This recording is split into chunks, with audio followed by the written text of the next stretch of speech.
Morocco, 52 matches, 24 nations, 9 stadiums, 6 cities, 1 continent, 1 title, 1 goal. The undisputed champion of Africa. Wake up, Africa! 2025 African Cup of Nations is here, and it's time to yalla. What is your favorite animal? The Super Eagles, the Carthage Eagles, the Teranga Lions, the Chipolopolos, the Foxes, or the Squirrels? Or are you for the Bafana, the Phroahs, the Indomitable Lions, the Stallions, the Zebras, the Leopards, or the defending champions, the Elephants in the room? Well, whatever you are, it's time to rep your nation, make the loudest noise, and dirty your December with the best of football that the African continent has got to offer. No go carry last though. Who will be crowned champions? The Ivory Coast defending their title, runners-up in the Super Eagles, or Morocco hosted to win it? There's only one place to be, one continent to focus on, and one sport to stick with. Are you ready for this? Rabat, Casablanca, Marrakech, Fes, Tangier, and Agadir. 6 cities all ready for this continental fiesta. Do not be left out. It's time for Africa. It's time for business. It's time for the 2025 African Cup of Nations. Get ready to yalla. Well, I'm Liko, and I'll be previewing Group B of the AFCON happening in Morocco, which poses to be one of the best AFCONs we've seen, with Morocco putting all the fires in to make this possible. In Group B, we have South Africa, Egypt, Zimbabwe, and Angola. Egypt are AFCON powerhouses. They've won the AFCON 7 times, and now they are having their coach being one of their immense and prolific strikers in person of Osam Hassan. He was a prolific striker with Egypt and AFCON, and now he's leading them with Mohamed Salah into this one with 7 titles. They are definitely one of the teams to look out for in Group B, and I tip them to make it out of the group. They've not won the tournament for 15 years. 2010 was when they last won, and they'll be coming all in to win this one. South Africa, on the other hand, last one in 1996, and they are looking to win it again now with a large amount of home-based players in the squad. Mamelodi Sundowns dominating that squad. They'll be looking to do that. Hugo Broos and his boys from Mamelodi Sundowns and a couple other people from across the world are going to be coming in to ensure that South Africa tries to get. The last time out, they got to the semi-final, were knocked out by Nigeria. This time they will be hoping to do one better. Zimbabwe and Angola on the other side have never won the AFCON before, and they are coming in as underdogs in that aspect, and they'll be trying to push above their weights to ensure that they put the Al Ahly, Pyramids, and Zamalek dominated Egypt squad, and also the South African squad. They'll be looking to push them away and try to get out of this group. But for me, South Africa and Egypt are my favorites to make it out of Group B in Morocco. They will be playing their games in Marrakech and Agadir. That's where Group B games will be happening, and we'll be bringing those games live to you as they happen. Thank you.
His biggest football fiesta will kick off December 21 in the North African country of Morocco, and 24 top sides from the continent will slug it out for the big title. And for the host, it's their chance to win the first title since 1976. They got to the World Cup semi-finals in 2022 right there in Qatar. But the Super Eagles of Nigeria, the Teranga Lions of Senegal, and also defending champions Les Elephants of Cote d'Ivoire will have a huge say if Morocco can go ahead and win this first title in almost 50 years. Welcome to our tournament preview that features Olawale Adigo, that's my name, and also I've got Chuma Nnoli and also Timi Oweye on this preview. How you doing, guys? Very good, Wale. Good to be here. Thank you for having us, man. All right, don't forget the format stays the same, and it's still 24 teams, 6 groups.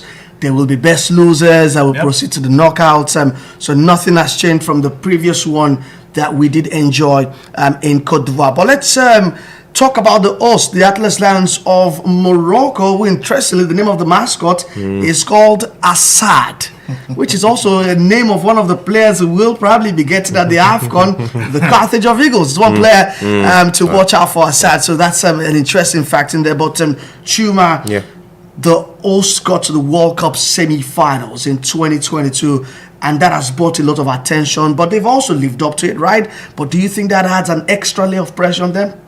It does, but sometimes, that pressure leads you to the treasure, as the case is for this Moroccan side. We expected that much too in AFCON 2023 that took place in 2024, and we saw them knocked out despite being still fresher from that World Cup experience as at that time.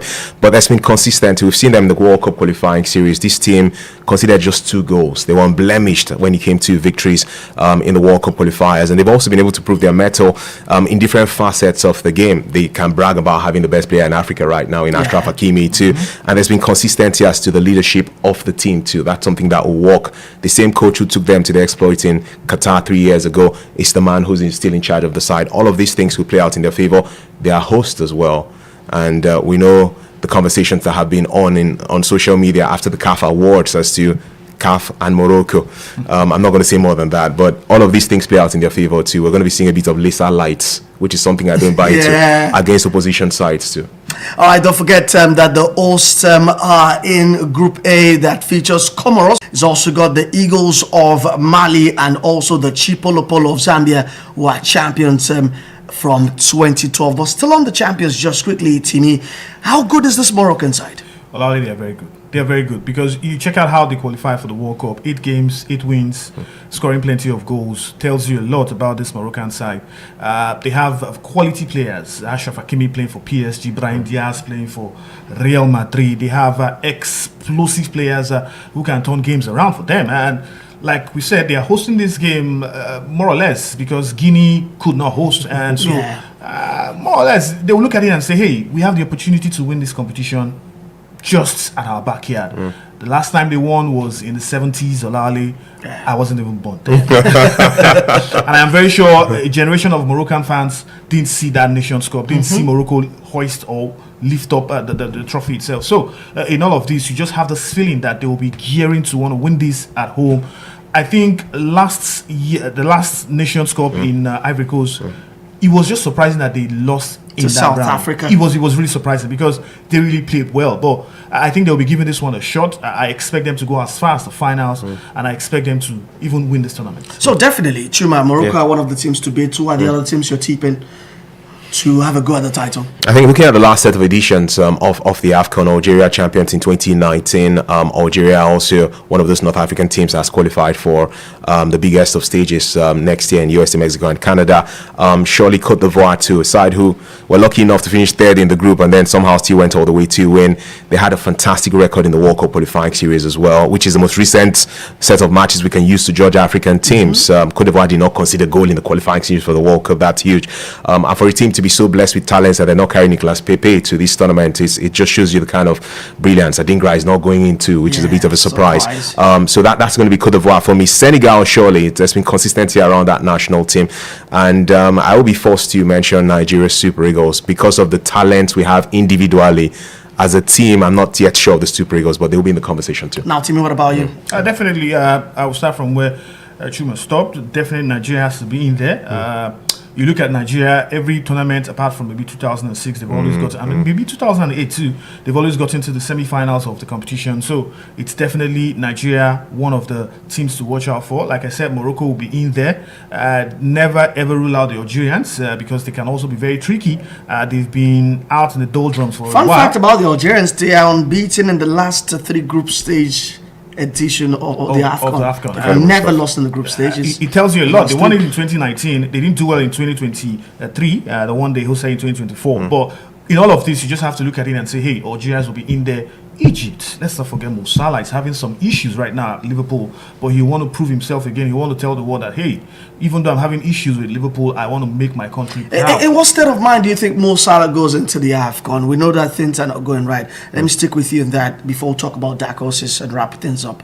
In what state of mind that we've seen how the Egyptian teammates have rallied behind him, saying he's our leader, we're backing him, whatever's happening in Liverpool, Salah is Salah, and nothing changes that. But for the player himself, don't you think he goes to the AFCON needing to prove himself to Egypt? Remember, Jamie Carragher said, for all you've done, you've never won the AFCON with Egypt. Yeah, I think that will be something at the back of his mind, especially those words from Carragher, knowing that he's not done much for the Egyptian national team. But you look at it critically, this Egyptian side, he's always been the one that has carried them all the way through.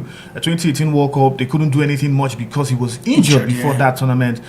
Even the Nations Cup that they got to the final, you always see that Mo Salah has always been an instrumental player for the Egyptian national team. The only problem here is just the fact that they don't always have the edge, that finishing touch to them lifting the trophy. So I feel that going into this tournament, I don't think he has anything to prove. This is a man who has won titles, who has scored goals, who has done plenty of assists. He was the MVP from last season. He had clubs knocking at his door even after the season that he had with Liverpool. I don't think he has anything to prove. What he needs to just go and do for Egypt at this point in time, have a good showing at the Nations Cup, and maybe a better club might just come for him. So do you think that Salah Chuma has produced a statement moment with Egypt, or he needs one at this AFCON? I think for me, it's beyond just trying to prove to guys in Liverpool or Carragher that he's that good. I think it's a case of him proving to himself and his countrymen that he's a legend of the game in that territory. Yeah, because for every time we hail Nwankwo Kanu, we talk about the fact that sadly he did not win the Nations Cup with Nigeria. And that's one bragging right Mikel Obi has had over him, that he won the AFCON beyond all of the continental glory at European football level. And for Salah, that's it. Final 2017, final 2021, Senegal stopped them back then. So, and he knows he's in his 30s now. So the pressure on him is, I would like to win the AFCON for myself and my country. I think that's more of it. It's like Didier Drogba, who did not win with Cote d'Ivoire, than trying to prove any points in Liverpool. All right, so we're done with the title favorites. Who are your dark horses, Chuma? Uganda comes to my mind, not to win the the title, Cranes. but but they come to my mind, maybe not to win the title, but as a side who will go far in the competition. Sometimes you look at them and think that they don't have enough quality. But I've seen this team, 10 matches in the World Cup qualifying series, 6 wins, 4 defeats, amassed even more points than Nigeria Super Eagles, even though they were in different groups. And they come into a group where you think, even if you're not top 2, you finish third, you can still qualify as one of the top 3 teams, and anything is possible when you get to the knockout rounds. After all said and done, Nigeria was so perfect in 2021, winning all 3 group games, including beating Egypt, only to lose to Tunisia, who finished third in their group. So there's that opportunity for Uganda. And then I'll just throw in DR Congo, semi-finalist last time out. Yeah. Now they're about to go to the World Cup. Yeah. Uganda and DR Congo for me. Uganda, DR Congo, that's some East African flavor to it, sort of. But for Timmy, are you going West African? Yeah, I will go for Mali first. Definitely, you have to look at them critically. They have Perennial underachievers, right? They are always doing so much in the group stages. They will play so well, but at the time when you need them most, they just tend to fizzle out in the knockout stage. I think I will still pick them as one of my dark horses for this Nations Cup. Let's not forget Burkina Faso. They have some very good players at this point in time. Breton Traore, who is playing for Sunderland, and they also have another player, I can't remember his name right, but you just have this feeling that Burkina Faso might also just be in there. Remember the last Nations Cup Nigeria won, they got to the finals. It was Nigeria that edged them. And definitely I have to say DR Congo. Hey, who can just not look at DR Congo? Sebastian Desabre, he's done so much for African football. I wanted to have him as the Super Eagles coach. I would have loved it, but then it didn't happen. So for my dark horses, Mali, Burkina Faso, and definitely DR Congo. Sebastian Desabre is on his 12th stint or 12th job in Africa. He knows the continent like the back of his hands. He's managed with that Casablanca. He's managed Lobola. He looks like Claude Leroy. Yeah, it's like a Claude Leroy, right? Claude Leroy. And talk about Claude Leroy. He says he doesn't believe the Super Eagles have got what it takes to win the AFCON. He believes that our firepower up front is not convincing. He said if you score 20 goals in World Cup qualifying in 12 matches, you should be doing better. Yeah. And for that reason, he's not convinced about Nigeria's chances. So sad. But before we wrap up this preview, guys. I want to put you on the spot. Who is winning AFCON 2025? Chuma, you go first.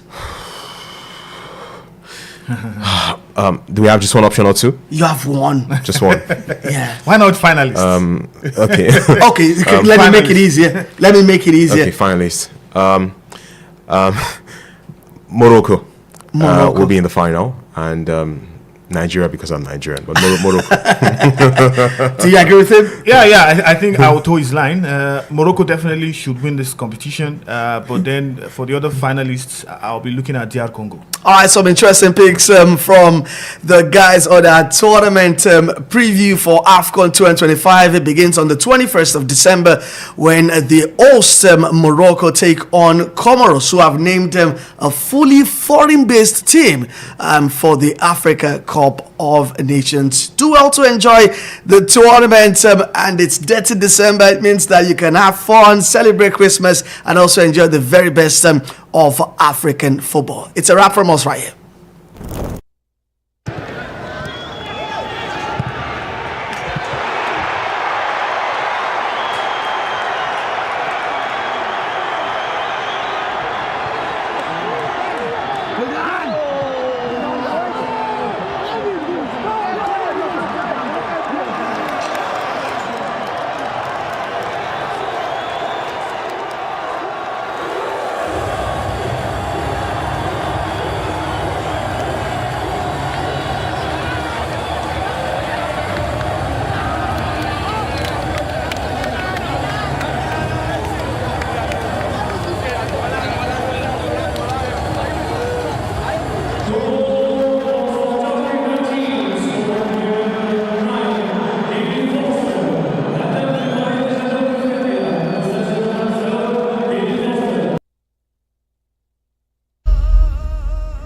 Morocco, 52 matches, 24 nations, 9 stadiums, 6 cities, 1 continent, 1 title, 1 goal.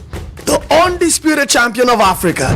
Wake up, Africa! 2025 African Cup of Nations is here, and it's time to yalla. What is your favorite animal? The Super Eagles, the Carthage Eagles, the Teranga Lions, the Chipolopolos, the Foxes, or the Squirrels? Or are you for the Bafana, the Phroahs, the Indomitable Lions, the Stallions, the Zebras, the Leopards, or the defending champions, the Elephants in the room? Well, whatever you are, it's time to rep your nation, make the loudest noise, and 30th December with the best of football that the African continent has got to offer. No go carry last though. Who will be crowned champions? The Ivory Coast defending their title, runners-up in the Super Eagles, or Morocco hosting to win it? There's only one place to be, one continent to focus on, and one sport to stick with. Are you ready for this? Rabat, Casablanca, Marrakech, Fes, Tangier, and Agadir. 6 cities all ready for this continental fiesta. Do not be left out. It's time for Africa. It's time for business. It's time for the 2025 African Cup of Nations. Get ready to yalla. I'm Liko, and I'll be previewing Group B of the AFCON happening in Morocco, which poses to be one of the best AFCONs we've seen, with Morocco putting all the fires in to make this possible. In Group B we have South Africa, Egypt, Zimbabwe, and Angola. AFCON powerhouses, they've won the AFCON 7 times, and now they are having their coach being one of their immense and prolific strikers in person of Osam Hassan. He was a prolific striker with Egypt and AFCON, and now he's leading them with Mohamed Salah into this one with 7 titles. They are definitely one of the teams to look out for in Group B, and I tip them to make it out of the group. They've not won the tournament for 15 years. 2010 was when they last won, and they'll be coming all in to win this one. South Africa, on the other hand, last one in 1996, and they are looking to win it again now with a large amount of home-based players in the squad. Mamelodi Sundowns dominating that squad. They'll be looking to do that. Hugo Broos and his boys from Mamelodi Sundowns and a couple other people from across the world are going to be coming in to ensure that South Africa tries to get. The last time out, they got to the semi-final, were knocked out by Nigeria. This time they will be hoping to do one better. Zimbabwe and Angola on the other side have never won the AFCON before, and they are coming in as underdogs in that aspect, and they'll be trying to push above their weights to ensure that they put the Al Ahly, Pyramids, and Zamalek dominated Egypt squad, and also the South African squad. They will be looking to push them away and try to get out of this group. But for me, South Africa and Egypt are my favorites to make it out of Group B in Morocco. They will be playing their games in Marrakech and Agadir. That's where Group B games will be happening, and we'll be bringing those games live to you as they happen. Thank you.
Africa's biggest football fiesta will kick off December 21 in the North African country of Morocco, and 24 top sides from the continent will slug it out for the big title. And for the hosts, it's their chance to win the first title since 1976. They got to the World Cup semi-finals in 2022 right there in Qatar. But the Super Eagles of Nigeria, the Teranga Lions of Senegal, and champions Les Elephants of Côte d'Ivoire will have a huge say if Morocco can go ahead and win this first title in almost 50 years. Welcome to our tournament preview that features Olawale Adigo, that's my name, and also I've got Chuma Nnoli and also Timi Owoye on this preview. How you doing, guys?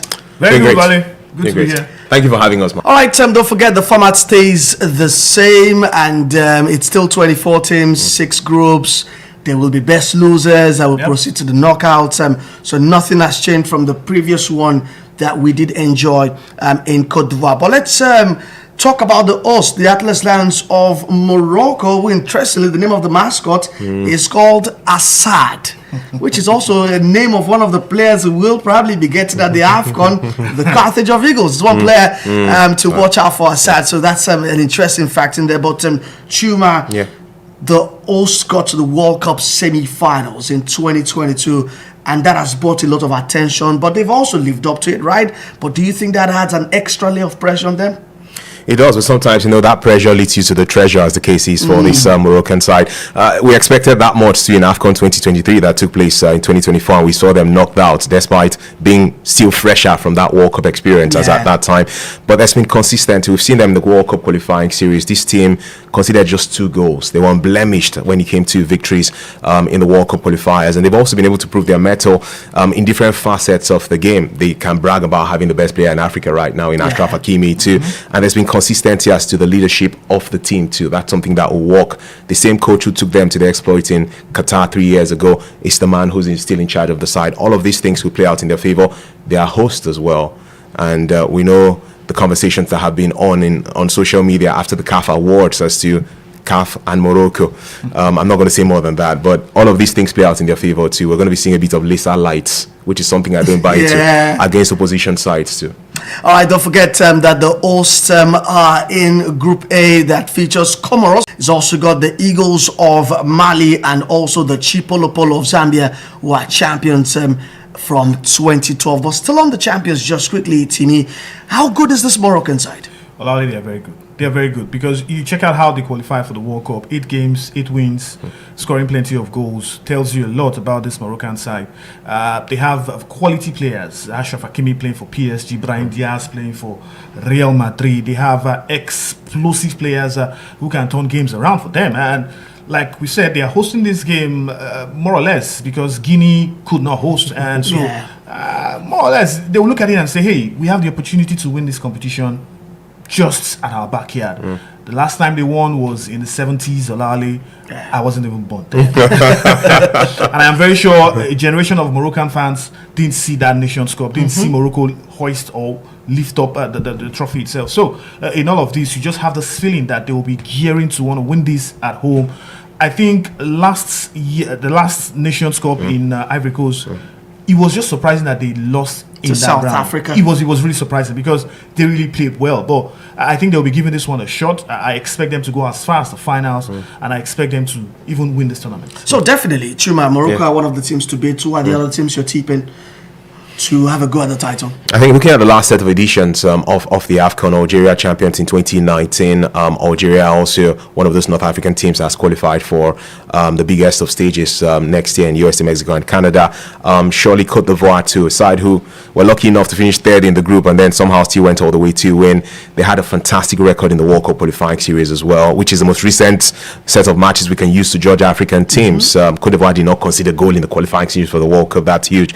And for a team to be so blessed with talents that they're not carrying Nicolas Pepe to this tournament, it just shows you the kind of brilliance Adingra is not going into, which is a bit of a surprise. So that's going to be Cote d'Ivoire for me. Senegal, surely there's been consistency around that national team, and I will be forced to mention Nigeria's Super Eagles because of the talent we have individually.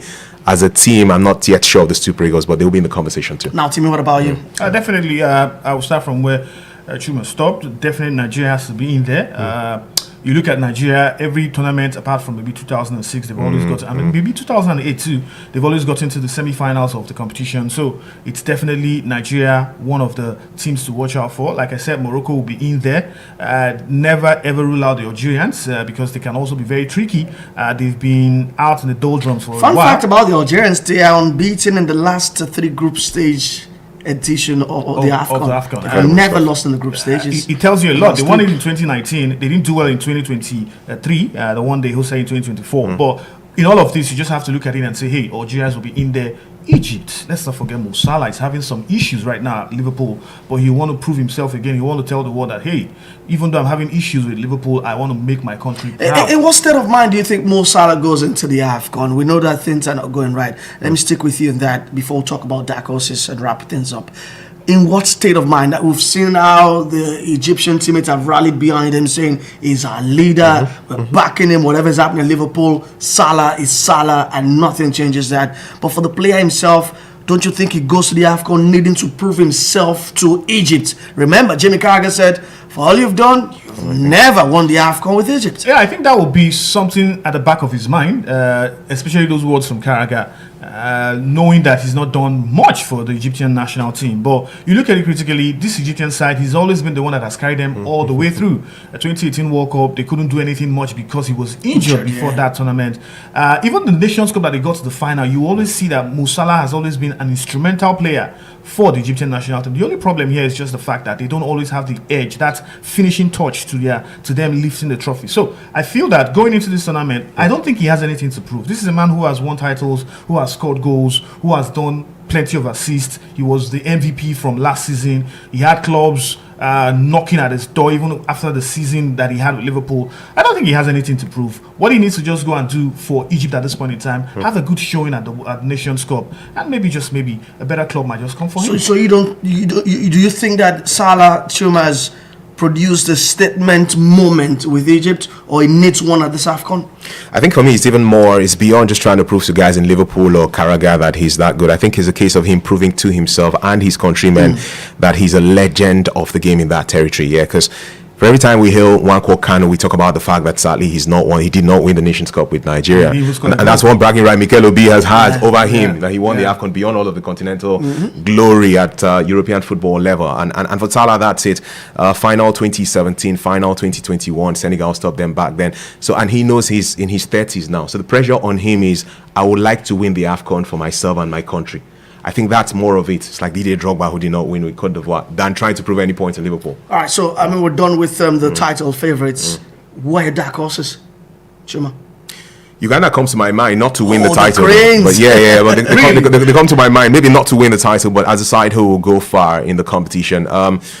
Sometimes you look at them and think that they don't have enough quality. But I've seen this team, 10 matches in the World Cup qualifying series, 6 wins, 4 defeats, amassed even more points than Nigeria Super Eagles, even though they were in different groups. And they come into a group where you think, even if you're not top 2, you finish third, you can still qualify as one of the top 3 teams, and anything is possible when you get to the knockout rounds. After all said and done, Nigeria was so perfect in 2021, winning all 3 group games, including beating Egypt, only to lose to Tunisia, who finished third in their group. So there's that opportunity for Uganda. And then I'll just throw in DR Congo, semi-finalist last time out. Yeah. Now they're about to go to the World Cup. Yeah. Uganda and DR Congo for me. All right, Uganda, DR Congo, that's some East African flavor to it, sort of. But for Timmy, are you going West African? Yeah, I will go for Mali first. Definitely, you have to look at them critically. They have Perennial underachievers, right? They are always doing so much in the group stages. They will play so well.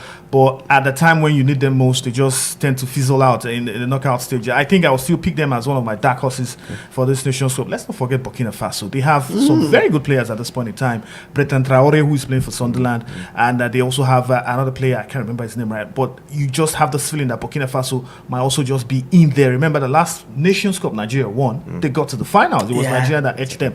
And definitely I have to say DR Congo. Hey, who can just not look at DR Congo? Sébastien Desabre, he's done so much for African football. I wanted to have him as the Super Eagles coach. I would have loved it, but then it didn't happen. So for my dark horses, Mali, Burkina Faso, and definitely DR Congo.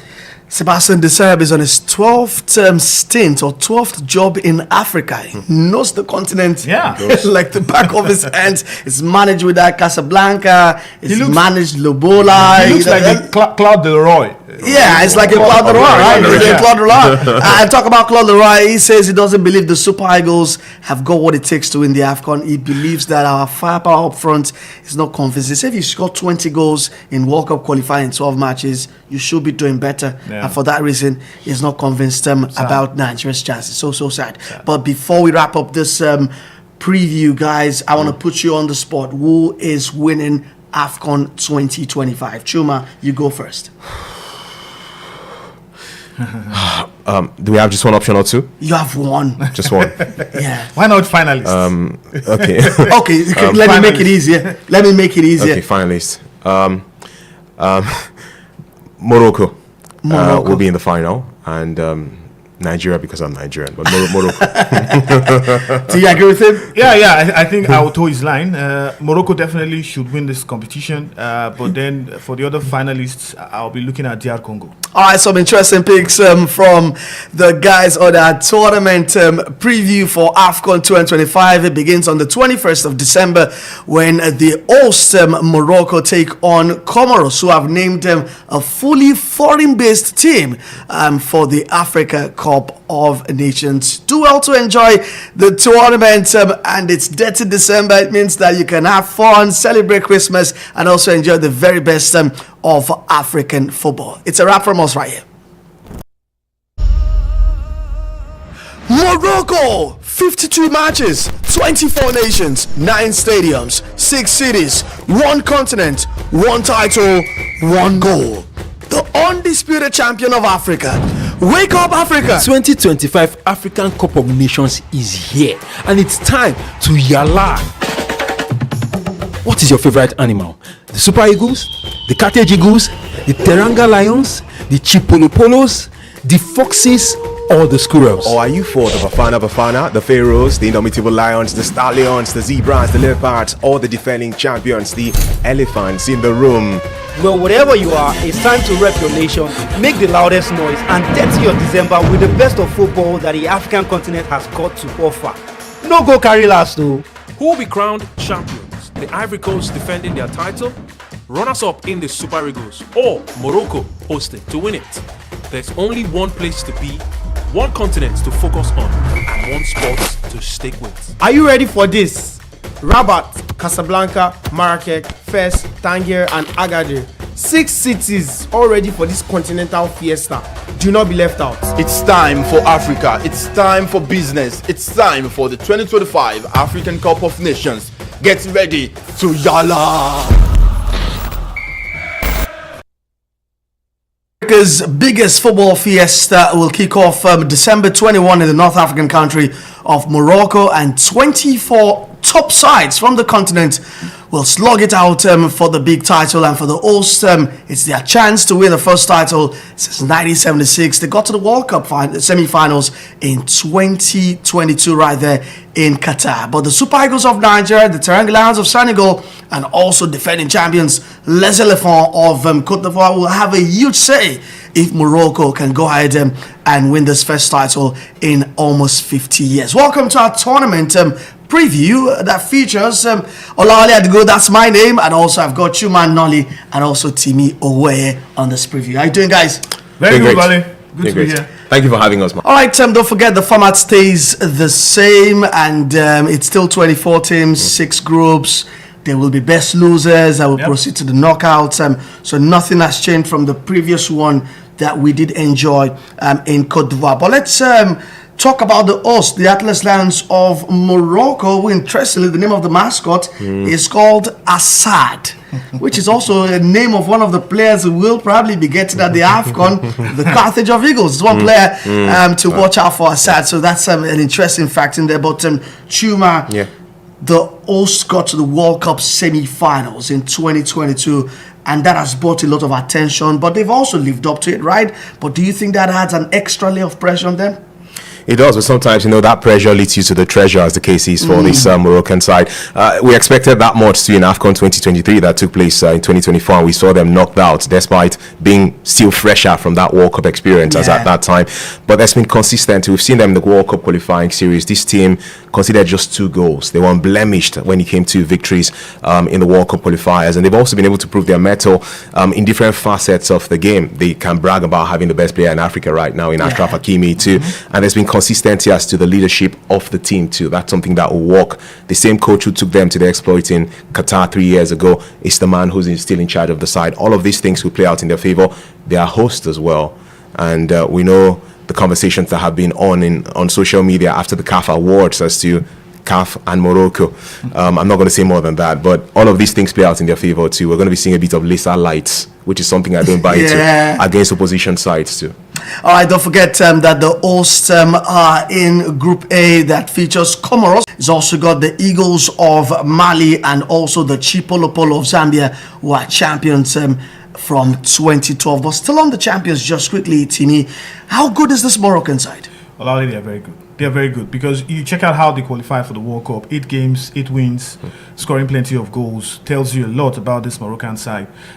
They have quality players. Achraf Hakimi playing for PSG, Brahim Diaz playing for Real Madrid. They have explosive players who can turn games around for them. And like we said, they are hosting this game more or less because Guinea could not host. And so more or less, they will look at it and say, hey, we have the opportunity to win this competition just at our backyard. The last time they won was in the 70s, Olale.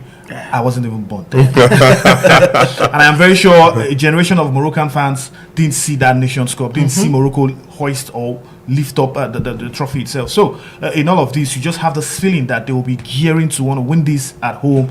I think last year, the last Nations Cup in Ivory Coast, it was just surprising that they lost in South round. Africa. It was really surprising because they really played well. But I think they'll be giving this one a shot. I expect them to go as far as the finals, and I expect them to even win this tournament. So definitely, Chuma, Morocco are one of the teams to beat. Two are the other teams you're tipping? to have a go at the title? I think looking at the last set of editions of the AFCON, Algeria champions in 2019. Algeria also one of those North African teams that's qualified for the biggest of stages next year in USA, Mexico, and Canada. Surely Cote d'Ivoire too, a side who were lucky enough to finish third in the group and then somehow still went all the way to win.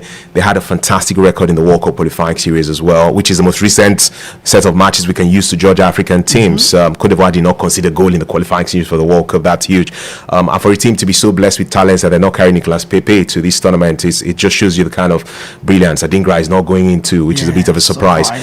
So that's going to be Cote d'Ivoire for me. Senegal, surely there's been consistency around that national team, and I will be forced to mention Nigeria's Super Eagles because of the talent we have individually. As a team, I'm not yet sure of the Super Eagles, but they'll be in the conversation too. Now, Timmy, what about you? Definitely, I will start from where Chuma stopped. Definitely, Nigeria has to be in there. You look at Nigeria, every tournament apart from maybe 2006, they've always got, I mean, maybe 2008 too, they've always got into the semi-finals of the competition. So it's definitely Nigeria, one of the teams to watch out for. Like I said, Morocco will be in there. Never ever rule out the Algerians because they can also be very tricky. They've been out in the doldrums for a while. Fun fact about the Algerians, they are unbeaten in the last 3 group stage edition of the AFCON. They never lost in the group stages. It tells you a lot. They won it in 2019. They didn't do well in 2023. The one they hosted in 2024. But in all of this, you just have to look at it and say, hey, Algerians will be in there. Egypt, let's not forget Mo Salah is having some issues right now at Liverpool, but he want to prove himself again. He want to tell the world that, hey, even though I'm having issues with Liverpool, I want to make my country proud. In what state of mind do you think Mo Salah goes into the AFCON? We know that things are not going right. Let me stick with you in that before we talk about dark horses and wrap things up. In what state of mind? That we've seen how the Egyptian teammates have rallied behind him, saying he's our leader, we're backing him, whatever's happening in Liverpool, Salah is Salah, and nothing changes that. But for the player himself, don't you think he goes to the AFCON needing to prove himself to Egypt? Remember, Jamie Carragher said, for all you've done, you've never won the AFCON with Egypt. Yeah, I think that would be something at the back of his mind, especially those words from Carragher, knowing that he's not done much for the Egyptian national team. But you look at it critically, this Egyptian side, he's always been the one that has carried them all the way through. A 2018 World Cup, they couldn't do anything much because he was injured before that tournament. Even the Nations Cup that they got to the final, you always see that Mo Salah has always been an instrumental player for the Egyptian national team. The only problem here is just the fact that they don't always have the edge, that finishing touch to them lifting the trophy. So I feel that going into this tournament, I don't. This is a man who has won titles, who has scored goals, who has done plenty of assists. He was the MVP from last season. He had clubs knocking at his door even after the season that he had with Liverpool. I don't think he has anything to prove. What he needs to just go and do for Egypt at this point in time, have a good showing at the Nations Cup, and maybe a better club might just come for him. So do you think that Salah Chuma has produced a statement moment with Egypt, or he needs one at this AFCON?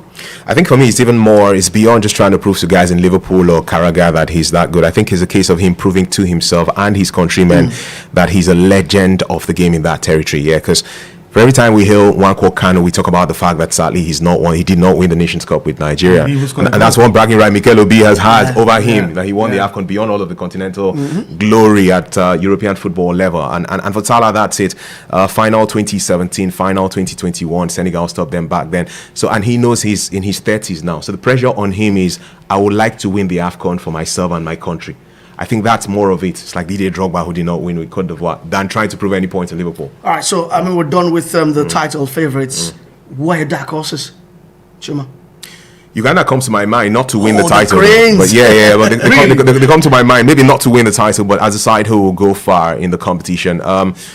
Sometimes you look at them and think that they don't have enough quality. But I've seen this team, 10 matches in the World Cup qualifying series, 6 wins, 4 defeats, amassed even more points than Nigeria's Super Eagles, even though they were in different groups. And they come into a group where you think, even if you're not top 2, you finish third, you can still qualify as one of the top 3 teams, and anything is possible when you get to the knockout rounds. After all said and done, Nigeria was so perfect in 2021, winning all 3 group games, including beating Egypt, only to lose to Tunisia, who finished third in their group. So there's that opportunity for Uganda. And then I'll just throw in DR Congo, semi-finalist last time out. Now they're about to go to the World Cup.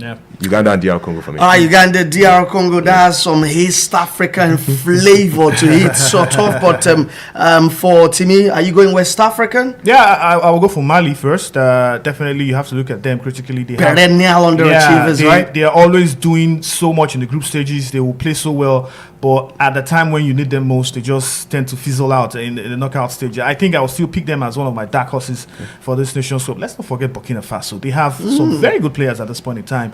Breton Traore, who is playing for Sunderland, and they also have another player. I can't remember his name right, but you just have this feeling that Burkina Faso might also just be in there. Remember the last Nations Cup Nigeria won? They got to the finals. It was Nigeria that edged them, and definitely I have to say DR Congo. Hey, who can just not look at DR Congo? Sebastien Desabre. He's done so much for African football. I wanted to have him as the Super Eagles coach. I would have loved it, but then it didn't happen. So for my dark horses, Mali, Burkina Faso, and definitely DR Congo.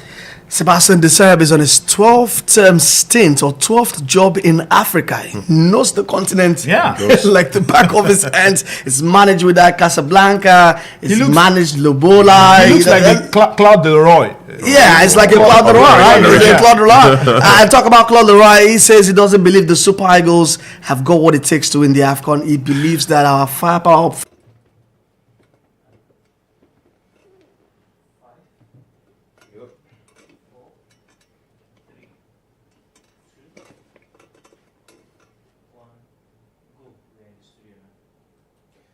Hello there, exciting times as we enjoy AFCON 2025 and the drama has been unfolding. We saw the first round of games come to a climax a couple of days back. We had the Christmas break as well.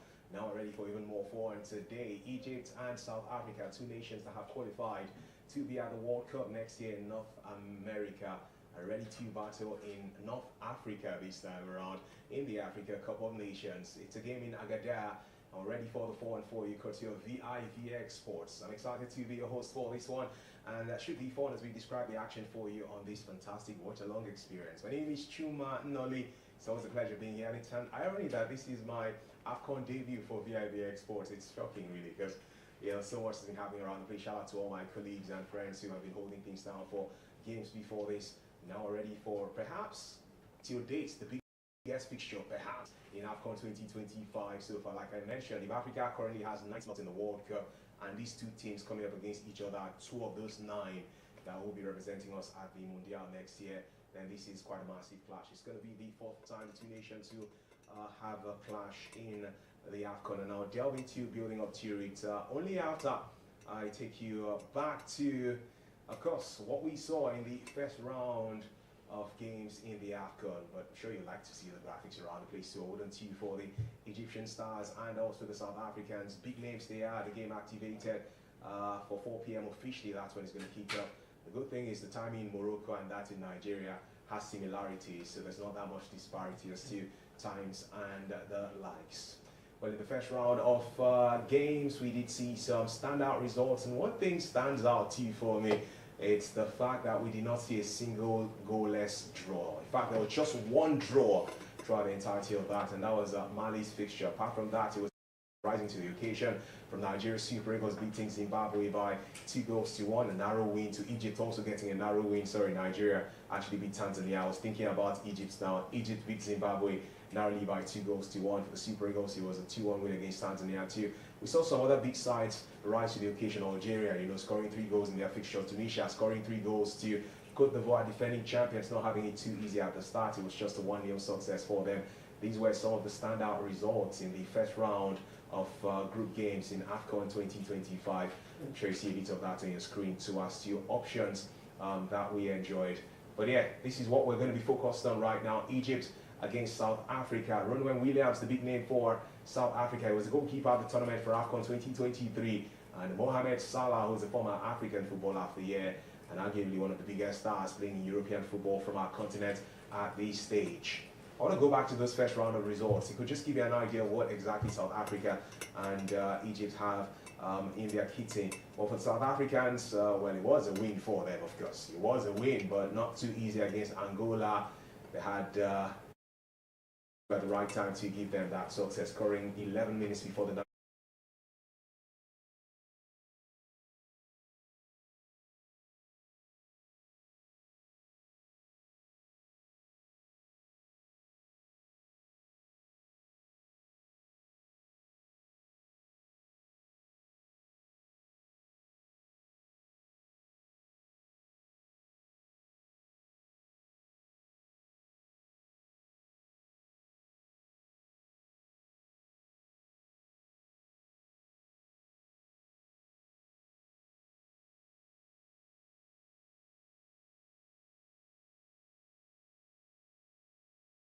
In the Africa Cup of Nations as we head into the second round of group games. Yeah, this one involving Egypt and South Africa is one of the many games to come in the second round of this competition. Another one is another big one, Nigeria against Tunisia. That one will be tomorrow. Will be some tantalizing affair when it comes around tomorrow evening. There will also be some other high-profile teams play, like Senegal versus DR Congo. You know, these for me will be some big games in the second round, match day 2 fixtures now you're going to have on your screen. And for match day 2 fixtures, well, Morocco, Mali, top one to come. Zambia, Comoros. It's a busy day today. Morocco, Mali game is for 9 p.m. our time. And we had seen earlier today Angola and Zimbabwe share the spoils. Their match finishing 1-1. But our focus now is on Egypt against South Africa. And yeah, that's me talking about match day 2 fixtures. Certainly exciting times for match day 2 in AFCON 2025. Big stuff. You can see the games on your screen at the sign. You can see the times too for them. One stands out though, Egypt versus Republic of South Africa. The Angola-Zimbabwe fixture, like I mentioned, ended in a 1-1 draw. What exactly do Egypt and South Africa have to offer for this one in Agadir? What's their team list like? Egypt actually lost South Africa in AFCON 2019 on home soil. South Africa beating the Egyptians on home soil in AFCON 2019. And Mohamed Salah played in that game. We also saw a few other names that are part of this current squad. You know, just about 3 of them who were in that AFCON 2019 experience that are still here. Let's look at that team list now, shall we, for Egypt and South Africa, and try and find out what quality those sides have to offer. Good thing about AFCON 2025 is the reality of the fact that, you know, the high-profile teams have been winning. The top players have been scoring goals too. Omar Mahmoud scored for Egypt. Mohamed Salah has scored. You know, for Nigeria, Demola Lookman, former African Player of the Year, has scored. For Senegal, Nicholas Jackson has scored. You know, all of these high-profile names, they're coming to accentuate quality for their national teams, and they're not letting their guards down. They're stepping up to the occasion and showing that they're superstars when it comes to their vocation in that location. Yeah, that location being Morocco at this time. For the records, we have vivxsports, and we bring to you all the excitement around football and other sports as it has to do with the African side of things, because we're promoting and trying to maximize the potential of sports on our continent, Africa. So please, you can follow us right now, social media, on YouTube, where you could be watching us at this time. You can subscribe to our channel. Please just support what we're doing. Every time you have a high-profile match or you have something big in other sports, you can trust us to be here to enjoy the watch along with you, to ensure that you get carried along as well too. So please just click on that subscribe button and follow the great things we're doing here. Trust me, you will not regret doing that for sure. Yeah, vivxsports. We're exporting the best of African sports to the rest of the world, as the case is. Also, the comment section will be buzzing. I'm reading some of your comments as we progress. What are your expectations for the game tonight? This one that we're covering right now. What do you expect? What do you think will be the final score? Can Egypt get the better of South Africa, or would it be Bafana beating the Phroahs at the end? How about a draw? Because if earlier today in this same group we saw a draw, who says it could not repeat itself, or it may not repeat itself in these fixtures? Like I said, it's the third time 2 sides are meeting in the AFCON. It's the 4th time now. They met 3 times in the past. And in 1996, it was Egypt against South Africa back then. Guess what? It was South Africa hosting that AFCON in 1996. The late, great Nelson Mandela, the face of the continent at that time. And Nigeria did not take part in that AFCON, by the way, because of the issues that the Nigerian government had with South Africa. So the Super Eagles should have been defending champions in that competition, but did not go, because General Sani Abacha, our president back then, said, "You guys are going nowhere, Super Eagles." And in our absence, Egypt and South Africa met each other in the group stage of that competition. It was Egypt beating South Africa in South Africa. Ironically, that did not stop Bafana from going forward, because they went all the way to still emerge as African champions. The 2 sides qualified from their group, but it was the host, South Africa, who went all the way to win the AFCON title for the first and only time in their history till date. They are usual customers, these guys. Or aren't they? They met again in 1998, by the way. This time around, it was in the AFCON final, the last match of the competition in 1998. It was Egypt against South Africa. One more time, Egypt beat South Africa to emerge as African champions. So the winner of this fixture somehow has been connected to being African champions in the past. When South Africa lost to Egypt in 1996, South Africa still went on to win the title. When Egypt beat South Africa in 1998, Egypt went on to win the title. And in 2019, when they emerged, like I mentioned, it was South Africa who got the victory back then. Now, this is 2025. It's their fourth meeting in the Africa Cup of Nations. Is it going to be Egypt going 3-1 on the balance of play over 4 games? Or would it be South Africa actually finding a way to make it even Stevens, 2 wins apiece for the sides? How about a draw, which has never happened between these two sides in the AFCON? That's also a possibility. No, isn't it? I want to delve into the starting XI now for the two sides and certainly focus on what the managers have to offer today. They have to win. A win for South Africa, they've qualified. A win for Egypt, they would have qualified. The reason I'm saying this with every level of confidence is the fact that as we speak, 3 teams could qualify from a group. Of course, there are 24 teams in this AFCON. And what that means is the top 2 teams from each of the 6 groups will qualify automatically. That will mean 12 teams. There will still be 4 more slots to be filled to complete the round of 16 stage. And those 4 slots will be given to the 4 best third place teams. So with 6 points for either Egypt or South Africa is certain, whatever happens, they will be in the top 3, and 6 points is good enough to ensure that you qualify for the next round of the competition. Yeah, you can see the faces, handsome men. Salah, he got people talking on social media, by the way. He was not at home in Egypt because, or even in England for that matter, because of the Africa Cup of Nations, but he still took time out to post a picture of his daughter and his wife seated, dressed with their Christmas outfit and seated just by the Christmas tree. People said, guy, you know they're around, but you see they do this thing for family. Well done, no. He'll be focused on the action as far as today is concerned, though. And they do have goalkeeper El Shanawi in between the sticks. This man was there when they lost to South Africa in the 2019 AFCON. El Shanawi, yes, he was. Another man, Trezeguet, also was there when they lost to South Africa in 2019. Salah did not have a single shot on goal in that match 6 years ago. He can rectify that as he is in the starting XI as well. The big name from Liverpool is supported by the star from Manchester City, Omar Mamouche. And we do have Fatih completing the men supporting the point man in Trezeguet. So it looks like a formation that's like 4-2-3-1 for Egypt. Speaking about Omar Mamouche, who you're seeing on your screen now, well done to the Nigerian who crafted this man of the match award. It's a Nigerian that did it. That's how blessed we are. We're good like that. Mamouche got the award after Egypt's win against Zimbabwe 2-1. And he would like to reenact that team form today. The man from Manchester City is ready to prove his authenticity with no complicity. Yeah, watch out for his abilities as the game progresses. The 2 men just ahead of the back 4 for Egypt are Atia and Zizou. And we do have Ibrahim and Rabia as the centre-backs with Hamdi and Hani as full-backs from the left and right side respectively for the Phroahs of Egypt. How about South Africa, a team that finished as the 3rd best team in AFCON 2023.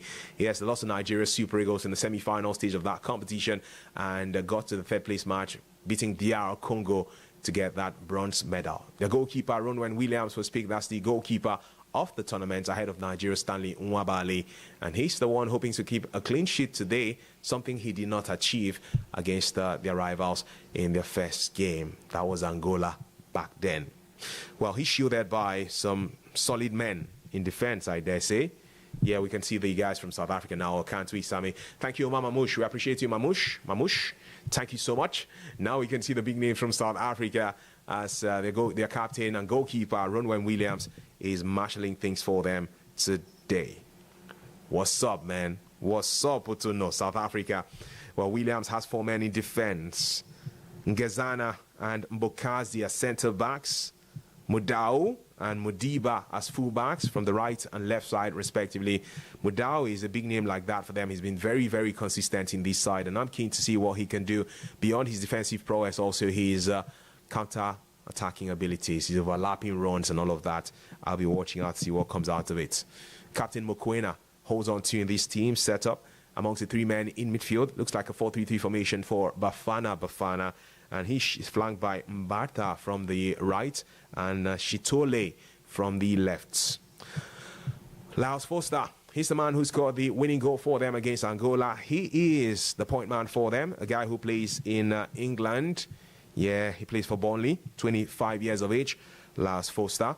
And he has flanking him by the right and left side respectively, Moremi and Apolis. That's the starting XI for the two sides in the game that is coming alive like right now. It's 4 p.m. and we're just going to Agadir to ensure that we enjoy the watch along alongside you as I describe the action for you from this world-class vivxsports studio. Fun times for us, surely, isn't it? Egypt against South Africa. 0-0 as we head into the early seconds of the match. My guy Sami surely will give me pictures to describe the fun for you as far as this is concerned. So we know about the starting XI, we know about the quality of the sides, we know about the history between these two teams. The question now is which of them will get victory. You can drop your thoughts and comments. Sure you can, using the comment section on our YouTube stream. Yeah, please don't forget to subscribe to our channel too. Let's enjoy this together at the Stade Adra Stadium in Agadir, where the stars Gada. Yeah, I just had to make you rhyme like that. Egypt against South Africa in this.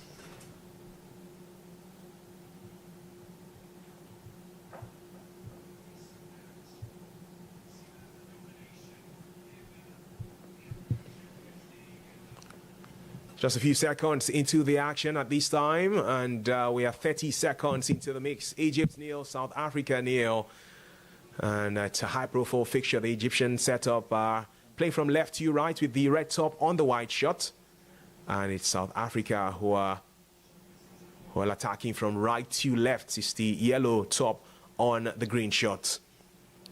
This one is as high-profile as he comes. The stadium is as full as 80%, at least the angle I'm seeing.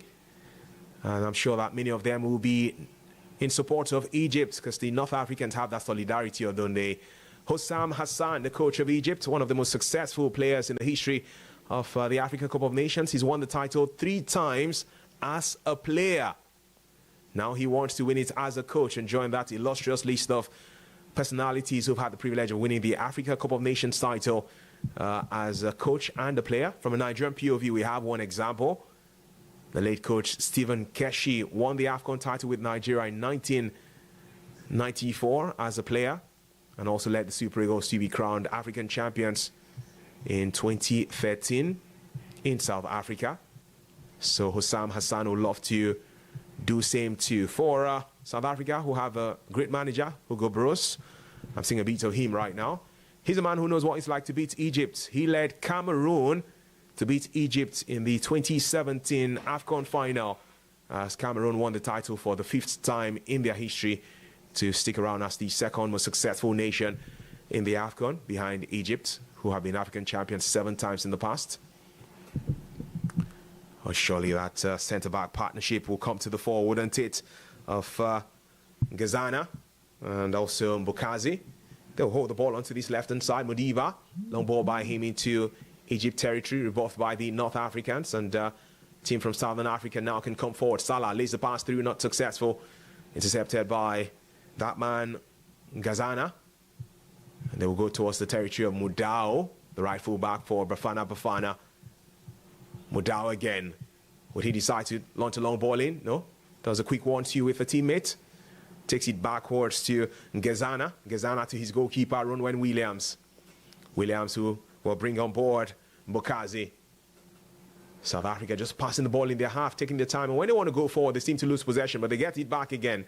Mudao opening up from that right-hand side to get the pass. The option is not him, though. They go towards the territory of Mbata. Mbata now finds Mudao from the right-hand channel. Mudao lays a squared ball back. And a shot come cross, or more like a cross come shot, gets straight into the arms of goalkeeper El Shanawi of Egypt. I'm sure that's going to count for a shot on target. Yeah, that should. So they have had an attempt, and Salah is just telling El Shanawi, bro, What did they do? What did they do so now? What exactly are you doing? You're supposed to find me now. And El Shinawi had to tell him, sorry bro. Ball back to South Africa again. Mudau will get it from this right-hand side. He seems to be tasting so much of possession in the early exchanges. Mudau again. Many of the players, and it's interesting really for these two sides. They could be a definition of what a successful league in Africa is all about. Egypt have a large percentage of their players on the pitch playing in their home league for teams like Pyramids, Zamalek and Al Ahly, while South Africa have a wide range of their players playing in the PSL in South Africa, like some Mamelodi Sundowns and co. So if they were to give us good football here, it could be a chance to prove that the top leagues in Africa have quality. The irony though is the winning goals for the two sides came from foreign-based players. Egypt's goals from Omar Mamouche of Man City and Salah of Liverpool. South Africa's winning goal coming from Lyles Foster, and he plays in Burnley. So for all of the home-based players that are part of these two sides, none of them could be the ones to help their nation win the game as to scoring the winning goals. Maybe there will be a different story in Agadir tonight. Egypt now can caress the ball as much as they can. 5 minutes we've seen so far. Egypt nil, South Africa nil. Here Mamouche will come forward. Mamouche has some time and space. Mudau tries to mark him. Mudau shields the ball out for start a corner kick or a goal kick. We'll confirm that to you shortly. Yeah, Mamouche had Mudau as an impediment. He didn't mind putting his body on the line, Mudau. So the ball is out for a goal kick for South Africa. So you see Omar Mamouche smile a bit. This is going to be some serious tussle, wouldn't it, between the Man City man and a man who has been around the place for South Africa for so long a time. Mudau, one of the highest profile players who are based on home soil, plays for Mamelodi Sundowns. He's 30 years of age these days and has been in the national team for a while now. We could bring in Modiba from this near side. That's the left-hand side of attack, but we'll decide to go defending. But we'll decide to go to the goalkeeper, Ronwen Williams. Williams himself doesn't mind having to pass from the back, and now a long ball for South Africa into Egypt territory. But it's going to be a throwing for the Phroahs. I'll be going to the comment section shortly to read your thoughts. We are vivxsports, and we're enjoying the coverage of the 2025 Africa Cup of Nations. It is so much fun having to bring to you this coverage as we do every time there's a high-profile football match or sporting event. Hani with the ball for Egypt. A throwing on the near side here. That's the right-hand side of defending. They have lost possession to Bafana. South Africa will get a throwing. Hani again, so having the touch. And that throwing will be for Bafana. It's great to have you join us for this coverage. Well, we're asking you who will top Group B. And you can drop your votes on the poll. Thank you so much. Feel free to drop your votes there. Mudau goes forward for South Africa. They can do something from that right-hand channel, or can't they? Police launches across through. Nice one, Egypt. Nice one. Composed header. Back to goalkeeper El Shinawi. Zizou doing that great job. You hear Zizou and you think about Zidane, don't you? His son, by the way, is in this AFCON, representing Algeria. Same way Desiree Doué, the player for Le Bleu of France, is in the AFCON too. So players who have African heritage, some of them having to choose to represent their African nations over the European countries. Zidane is actually in Morocco, in there to support his son. Mohamed Salah has the ball now to Hani on the right hand side, returns it to Salah. Salah takes it backwards for a bit. Egypt are passing around the place. Switch flanks to that left hand channel now, the Egyptians. And I'm really keen to see what they can do when they attack from that left hand side, where Trezeguet is playing in what looks like a 4-4-2 formation now. They have tweaked it. Actually, it felt like it was a 4-2-3-1. But now Salah has gone to the center. Trezeguet supporting from the left. In fact, Mamouche has gone to the center. Trezeguet supporting from the left. Salah supporting from the right. Or Trezeguet plays from that left side. Struggled to have some good attacking play so far. It's South Africa who get the ball again with Mudau.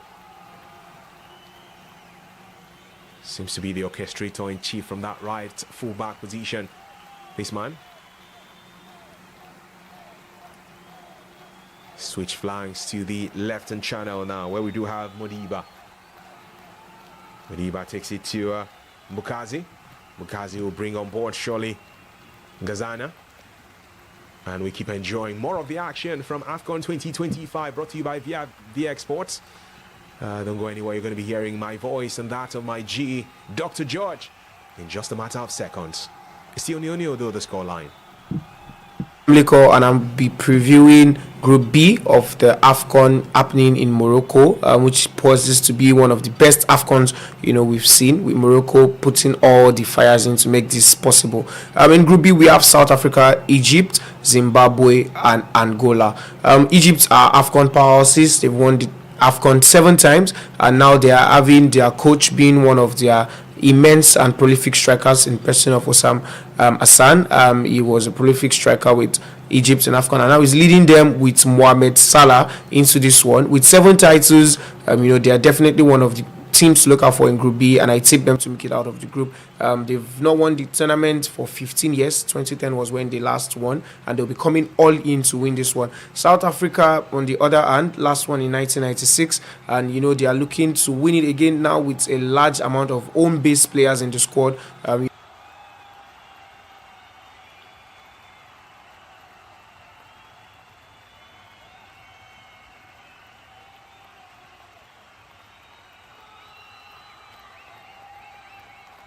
That's going to be out for a goal kick. Salah was running in there, hoping to get the right connection to the ball, but it was just a few inches away from him as my guy, Dr. George, joins the broadcast at the right time, because you almost saw a goal, man. Welcome, bro. That was almost a goal by the Phroahs of Egypt. Yeah. Salah looking to use this tournament as a means of inspiration. That was very, very close. A squared ball from the left wing. Mo Salah missed it by a few inches. And they're knocking on the door. They're knocking on the door of the Bafana. Let's see who catches first. Indeed, bro. As goalkeeper Ronwen Williams has the ball for South Africa. 12 minutes played so far. vivxsports bringing to you the magic. Gazana has it now. One of the 2 centre-backs goes to Mudau from the right-hand side. Long ball by Mudau. Egypt too clear. And have they considered a throw-in? Yes, they have. South Africa. Mudau takes that throw-in quickly. It's back to Ronwen Williams. Interesting play, this one. Modiba. Long ball by Modiba from the near side here. That's the left-hand side of defending towards attack. And the 2 sides are really struggling to get their composure in the early exchanges. But Egypt can come again. And they're asking a few questions of Omar Mamouche. But they have Salah with the ball now first off. Salah going forward. 2 men around him. It was always going to be outcrowded, that one. And I think the referee has spotted an infringement. So that should be a free kick for the Phroahs. So infringement, as you can see, Mohamed Salah being hustled around. The South African defenders wary of the impact, the tremendous impact that the Egyptian legend definitely has on the game. And they will do well to mark him out of the game, because any opportunity he gets is the kind of player that finishes with aplomb. Yeah, Trezeguet gets the ball from that left-hand side, but it's not the kind of player at that time that was able to hold on to possession. There's over to Ronwen Williams. Williams still has the composure to pass from the back. Mudau from that right-hand side. Can they keep passing themselves into enemy territory? The ball rolls out for a throwing. Bata unsuccessful. And Egypt will have a throwing from the left-hand side of attack. There's something about the South Africans is how they love to build from the back. I remember playing them in the qualification stages. They're a team that they like to keep it short and precise, building from the back, splitting passes through the midfield. For the Egyptians, they're very, very resolute, making sure they cut those passing lines. and making sure that the likes of centre backs like Mbaka and his centre back partner do not get those opportunities to tread those long range passes that can find their opponent at the right time. So it's still end-to-end stuff, as you can see, a very tactical thing that you can see on the pitch of play. The coaches definitely not wanting to give a lot away, and it will be interesting to see who outsmarts each other in the next couple of minutes. Indeed, Egypt are the ones now who are passing the ball from the back. These two sides have met Nigeria in 2025, South Africa in the qualifying series for the World Cup, a draw coming through, and Egypt in a friendly fixture just over a week ago before the AFCON started, and Egypt won that friendly match over Nigeria. So some similarity for these two nations as to having to face Nigeria in 2025. Mudau with the ball for Bafana. For a right fullback, you think that there should be more of me calling names of South Africa like Lyle Foster to talk about how they're attacking, but it just shows how not defensive minded, but how they've had the ball more in their half than they have in the opposition's territory. It's Rowan Williams now, kept over 3 clean sheets in AFCON 2023. Brings in Modiba, the left fullback, running forward, has a bit of space, launches across and just kind of returns possession to Egypt. Long ball to Salah, lovely control by the star from Liverpool. We saw him score the winning goal for them against the Zimbabwe. Egypt, nothing coming out of this one at all. Zizo complaining to the referee for an infringement, but referee will not listen at that time, and South Africa will get the ball again, passing in their half. A reminder to you that Bafana attacking from right to left, yellow top on the green shot, Egypt playing from left to right, red top on the white shot. The Phroahs have the ball now in Agadir. It's still even Stevens 0-0 after 16 minutes, Dr. George, and we've seen 8 attacking moves for Egypt, 6-4 South Africa. And that shows how very, very end-to-end, how very, very, very competitive this game has been. Both sides trying to get the better of each other. We know what the first game result was like. Very similar results, 2-1 each. And they know that whoever gets the 3 points in this game definitely takes the group. And so they are not leaving any stone unturned, making sure that they can get one over each other. And you can see 8 attacks for the Egyptians, 6 for the South Africans. I think that we will see more of those attacking forays from both sides in the game. The goalkeepers will be called to question a lot, probably make a lot of saves. And we know that in goal for both teams are very, very accomplished goalkeepers on their own rights, and definitely whenever they are called to action, they do as much as possible to make sure that they keep their team in the game. Sure, have to keep the team in the game. These teams have met 14 times in total. South Africa have won 8. Egypt have gotten 4 victories, and there have been 2 draws between them. So you are more likely to see one team win than you are to see a draw in the game today. Mamamushi is fouled, so it's a free kick for Egypt from the left-hand side of attack, closer to the throwing byline than anywhere else. I'm wondering if it's going to be a throwing or free kick. I think it should be a free kick. Yeah, and South Africa would have to defend this one in the 17th minute. Two sides met in the qualifying series for the 2012 Africa Cup of Nations. South Africa won that by a goal to nothing. Oops, just swept the man and not the ball at all. Fighting Mamouche. Yeah, clean sweep. The election.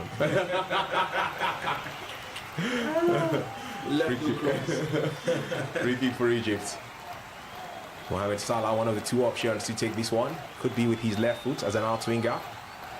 Could see his teammate take the attempt with his right. It's the man Zizou, as Yassa is called by the referee, who has to calm him down a bit. Still early days in this fixture. It's an interesting group as things stand. Egypt and South Africa are still the top 2 sides because of Angola's draw with Zimbabwe, 1-1. So it is both of them on +1 their goal difference, and as things stand, it's going to be 4 points for the 2 nations, while Angola and Zimbabwe will have 1 point apiece. Free kick taken, no one getting the right connection, tear it out for a goal kick for South Africa. This is Salah, who just sat back to see a teammate take the free kick instead as an in-swing grab across, and Hossam Hassan, 3-time AFCON winner, this man as a player, but wants to achieve that feat as a coach. He was just surprised. As in, what team that they do with that free kick? So that was a chance that went begging. That was 3 Egyptian players who could have gotten the ball anytime improperly, well placed in cross by Salah, and that could have been 1-0 Egypt. They'll live probably to fight another day. The South Africans definitely will be giving a sigh of relief because, as we can see, Egyptians on the ball. They're coming forward now. Omar Mamouche, he's far. There should be a yellow card there, I think, because he was through to think of taking a shot, but the captain for South Africa just puts himself in there. Mokoena, your guy that caused issues for them in the World Cup qualifying series, and Egypt are asking for more. To be fair, because Mamouche had found space, he was going to take a shot. He was. But then Mokoena wasn't the last man, so I doubt that would be a red card. But that was clear, bro. That was clearly aimed for the player, not the ball, stopping a clear goal scoring opportunity. And they have a fair point if they demand for more, because we see situations like that where probably VAR is called, and then because that's a clear case of impeding a clear goal scoring opportunity. But I think the referee will stop at that yellow. Will stop at that yellow. Like you mentioned, you had about 2 other South Africans who were around there to act as an impediment to the run from Mamouche. So he wasn't the last man when he was fouled. So no cause for alarm.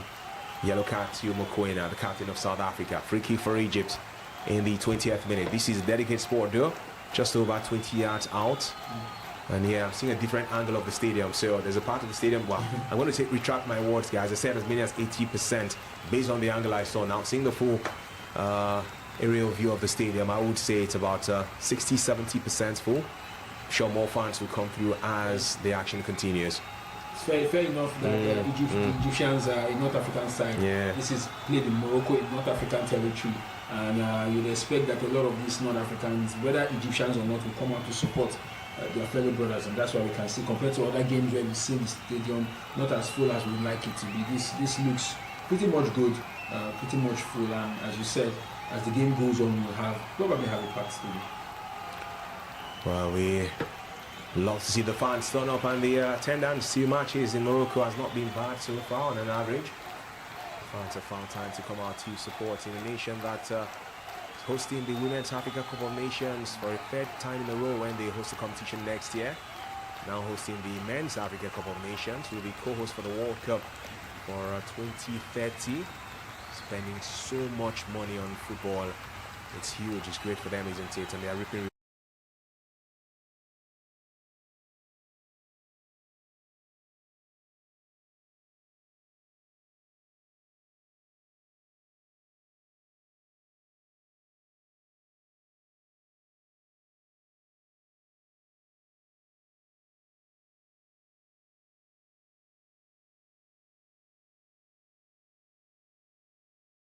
Hit the wall, beat the goalkeeper, and just by 3 inches hit the post.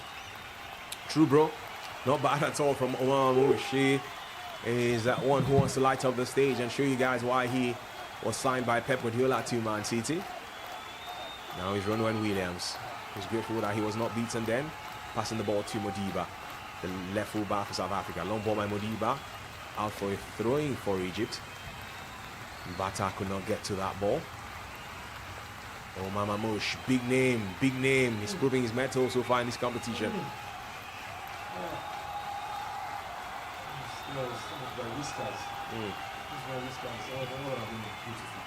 Would have been. And Hossam Hassan, the coach of Egypt, is telling his guys, I play Rema for him, maybe calm down. Egypt take that throwing. Spring the pass, they will. Stringing that one now towards the left-hand channel of attack. Seeing Hadi in that position. The left full back, Hadi. They will take the time to rebuild again. It's a game that is giving us a bit of flashes now. South Africa had an attempt on goal some minutes back. Egypt had a chance with the cross from Hani, and Salah could not get to it in time. Now Mamouche has also come close with that free kick of his. So maybe we're getting signs of what's coming. This corner kick for Egypt. Mokoena, in fact, Mbokazi just getting to the ball before Omar Mamouche. Mbokazi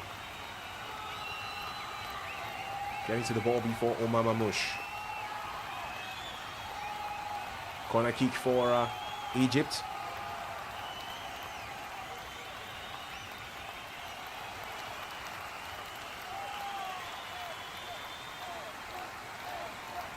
Will be taken as an in-swing grab across from this left side of attack for Egypt in the 25th minute. Waiting for the cross to come through.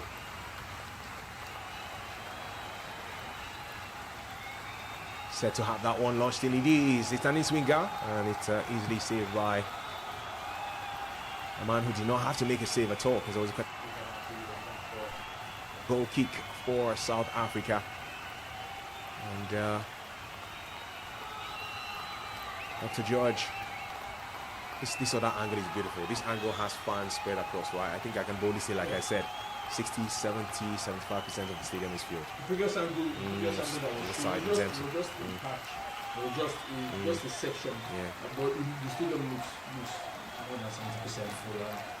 It just really shows the extent that African football, especially competitive games like this, can bring fans together, because there's been a few complaints about stadium attendance, fans attendance and fans involvement. But on any day and at any time, the Egyptian South African game is a big game, and that will command that presence anytime, no matter the stadium is closed, and that's clearly what we can see here. But it looks mostly like we have North African fans across board. I won't say Egyptian fans, but it looks like we have North African fans across board, and they could just act as let's say the 12th player for the Phroahs and just give them that edge. So far, the South Africans haven't cowered. They haven't put their head down. They've been quite decent, just making sure that they hold their own, even though the attacking over the last 10 minutes plus, the attacking Phroahs have been little or nothing from them. But they've done enough to keep the Egyptians away from goal and still retain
Plays in Burnley, team that used to be tutored by Vincent Company before he moved on to Bayern Munich, where he's doing wonders now. Yeah. That's definitely cool. And South Africans, they have players that if you do not stay switched on, it could cause problems. We saw Lars Foster with a chance. We know he's experts in the Premier League, a very, very burly striker, a very big striker, one that uses his body to good advantage and has the pace to go with it. If he's given more of those little pockets of spaces, he could just hurt the Egyptians, as we've also seen, the likes of Mokwena, the number 8, like who was pulled back. He know how to just be very nimble on the ball, and the Egyptians definitely, while they seem to be the better side so far, they have to avoid complacency so they don't concede the goal. No, that complacency is what they're going to be trying to avoid. South Africa have a free kick. So far away, decide to lay the passes around. Now they'll go towards that right-hand side of attack. Ball crossing to the penalty area of Egypt, saved by El Shanawi. He just parried the ball down and then caught it at the second time of asking. It's not been a bad game, but it's not really been lighted up that much, or has it? Well, I'm just looking through all of the beautiful stats around this fixture, because there's history between both of them. Egypt are heavyweights from North Africa. South Africa are heavyweights from Southern Africa. 2 former champions, a combined 8 AFCON titles between these nations. Of course, Egypt with 7, South Africa with 1. That is not the previous titles that are playing tonight. It is based on current form. Lovely long ball, South Africa. Well, they will see Hani play the ball out, and Moremi. Yeah, you think of, like, I need to give you more Remis, you know. Yes, bro. Oh, we could give him a Yoruba name too. Remy. We need more of you, more Remy. Free kick for Egypt. Long clearance into the half of South Africa. 20 minutes have come and gone. Now we're into the 32nd minute. Over half an hour football played so far in Agadir. It's still Egypt nil, South Africa nil. 2 goalkeepers have not really been tested that much. Not El Shanawi of Egypt, not Ronwen Williams of South Africa. 2 sides had to leave it late before winning their games. Egypt failed to score in the first half against Zimbabwe. On the other hand, they actually conceded. Sure, they'd like to score early in this one. Hussam Hassan, their coach, had said they were going to correct those mistakes from the Zimbabwe win and try and be more dominant in this one against Bafana. Ronwen Williams.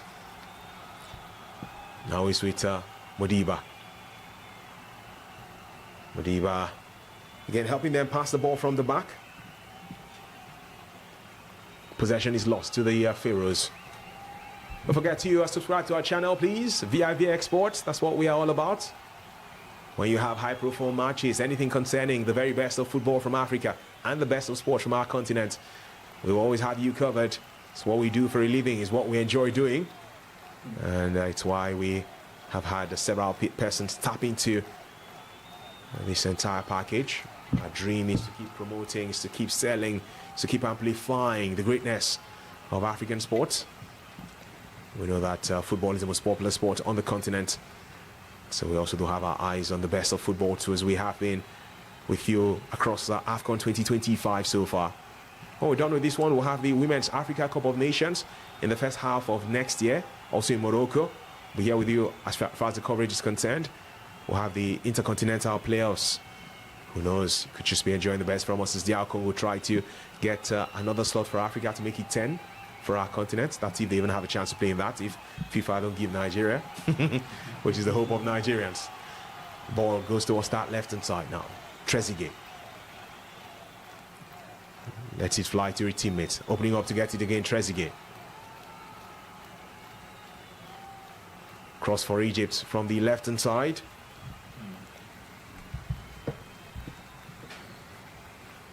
But to no one. in particular. South Africa, we see their fans. Egypt, we see their fans too. The Pharaohs giving us the Pharaoh outfit, just reminding me of those Bible stories we used to see when we see Muhammad. And when we see Moses and Joseph. Those things they hang on the drawings and the graphical version of some of those Bible stories. Yeah, we're just seeing that interesting stuff, isn't it, bro? The referee is warning everybody to take it easy.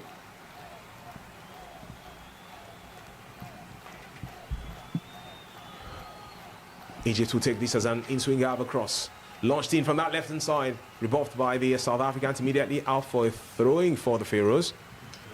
Yeah, the attacker, Laos Foster, had to come back to help in defending. He was the one with that connection.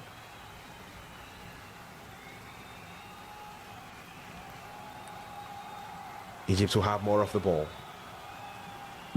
Trezeguet wouldn't mind launching across from that left side. And desperate defending clearance for South Africa. Throwing taken very quickly by the Pharaohs. It was the time they won 3 consecutive AFCON titles. Their coach Hussam Hassan was in the team that got the first of those 3. He won his first AFCON in 1986. Then he won again in 1998. Then he was part of the team that conquered Africa in 2006. 20 years of relevance as a player, Hussam Hassan. Now he wants to achieve quality as a coach. 56% of the possession for South Africa, 43% for Egypt, 56.4 for South Africa, 43.6 for Egypt. It's Egypt who want to add more to their possession stats now. So they get the ball wide to Hani here. It's the right hand side of attack. Now he's with Mohamed Salah. Salah returns it backwards. Salah again. Cannot wait for this game to cause I and Dr. George to shout. But it's not really happened that much yet. Not yet. I was looking at possession stats and it looks very funny because we have the opinion that the Egyptians seems to have had better ball possession. But apparently statistics say something else. The South Africans seem to be enjoying a fair share of possession, but I don't think that has translated to any form of proper chance creation. If I must say, the Egyptians, if you look at probably shots on target and shots at goal, or just forays, attacking forays forward, it looks like they would have had the better of it.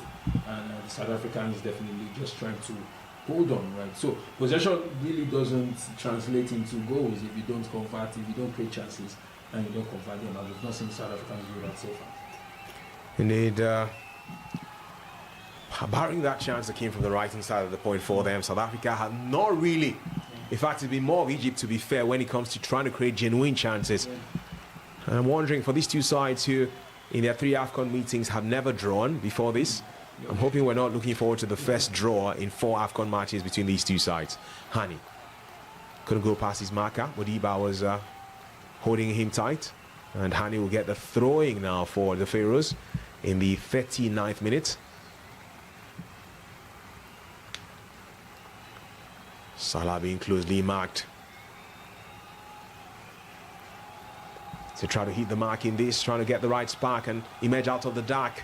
Hack, Salah. Well, Mudau with a great job, really. The Mamelodi Sundowns man. But Salah looks like he's hit the top. It looks like probably was an outstretched arm or a stretched hand that really hit him on the face. But Mudau did very, very well just to put a stand or stand up to Mohamed Salah, who we know can be very, very dangerous on one-on-ones if you're not sound on your feet to really follow him on the ball. I'm sure we'll see that chance again. Mohamed Salah really trying to get the better of Mudau, but yes, we see an outstretched arm, which we don't think. I don't think it was intentional. But it was definitely an outstretched arm.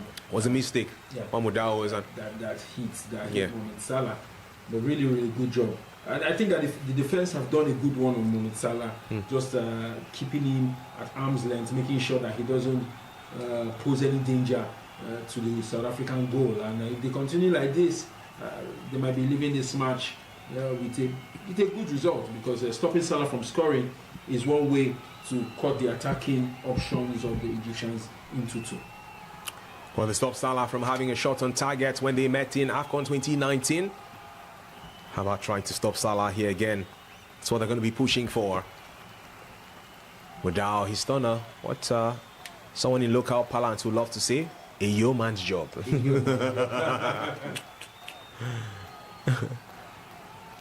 Great stuff. He just anticipated and watching it again. So VAR is having to check this. A potential penalty for Egypt. That string arm from Mudau looks like it was more intentional than what we thought initially, which is what the referee and the VAR team want to confirm. And Vasa and his South African opponent are getting into a bit of an argument. Yeah, there's trepidation now, bro. It didn't look like that outstretched arm was intentional. It looked like players running with their arms, and then he just it doesn't seem intentional. But the rule is the rule, the law is the law. The VAR will have to check it, and I think that the referee is asked to go to the screen.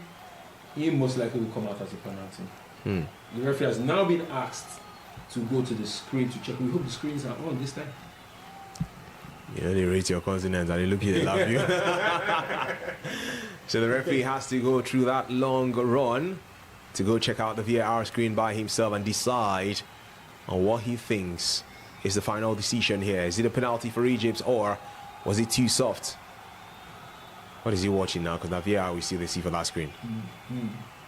What you said is happening. I think that they're delaying him. They have not played it yet. So finally now they're playing it for him.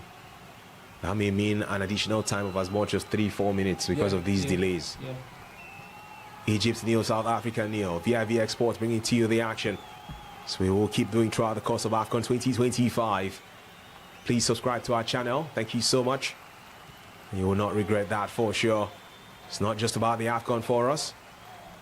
It's about football in general. Not the men's game, the women's game as well. It's not just about football for us as well. It's about sports all round. It's all encompassing. So we keep exporting the very best of beautiful action from Africa to the rest of the world, and connecting with our diaspora audience too. You can let us know where you're watching us from. Wherever, let us know. As the center referee is done watching the screen, it's now walking onto the pitch. You have to confirm what exactly his final decision is. So we have Egypt and South Africa all over him. It's a penalty. It's a penalty for Egypt. That string arm of Mudau that got to the face of Mohamed Salah ensures that we will have a sport kick. Lars Foster gets a yellow card from the referee. Also to Omar Mamouche. Is that Mudau now? Yeah. So Lars Foster and Mudau get yellow cards each. Let's watch it again. Yes, so he did it on purpose. He did it on purpose. As a defender in the penalty area, your hand has absolutely no reason to be that high up.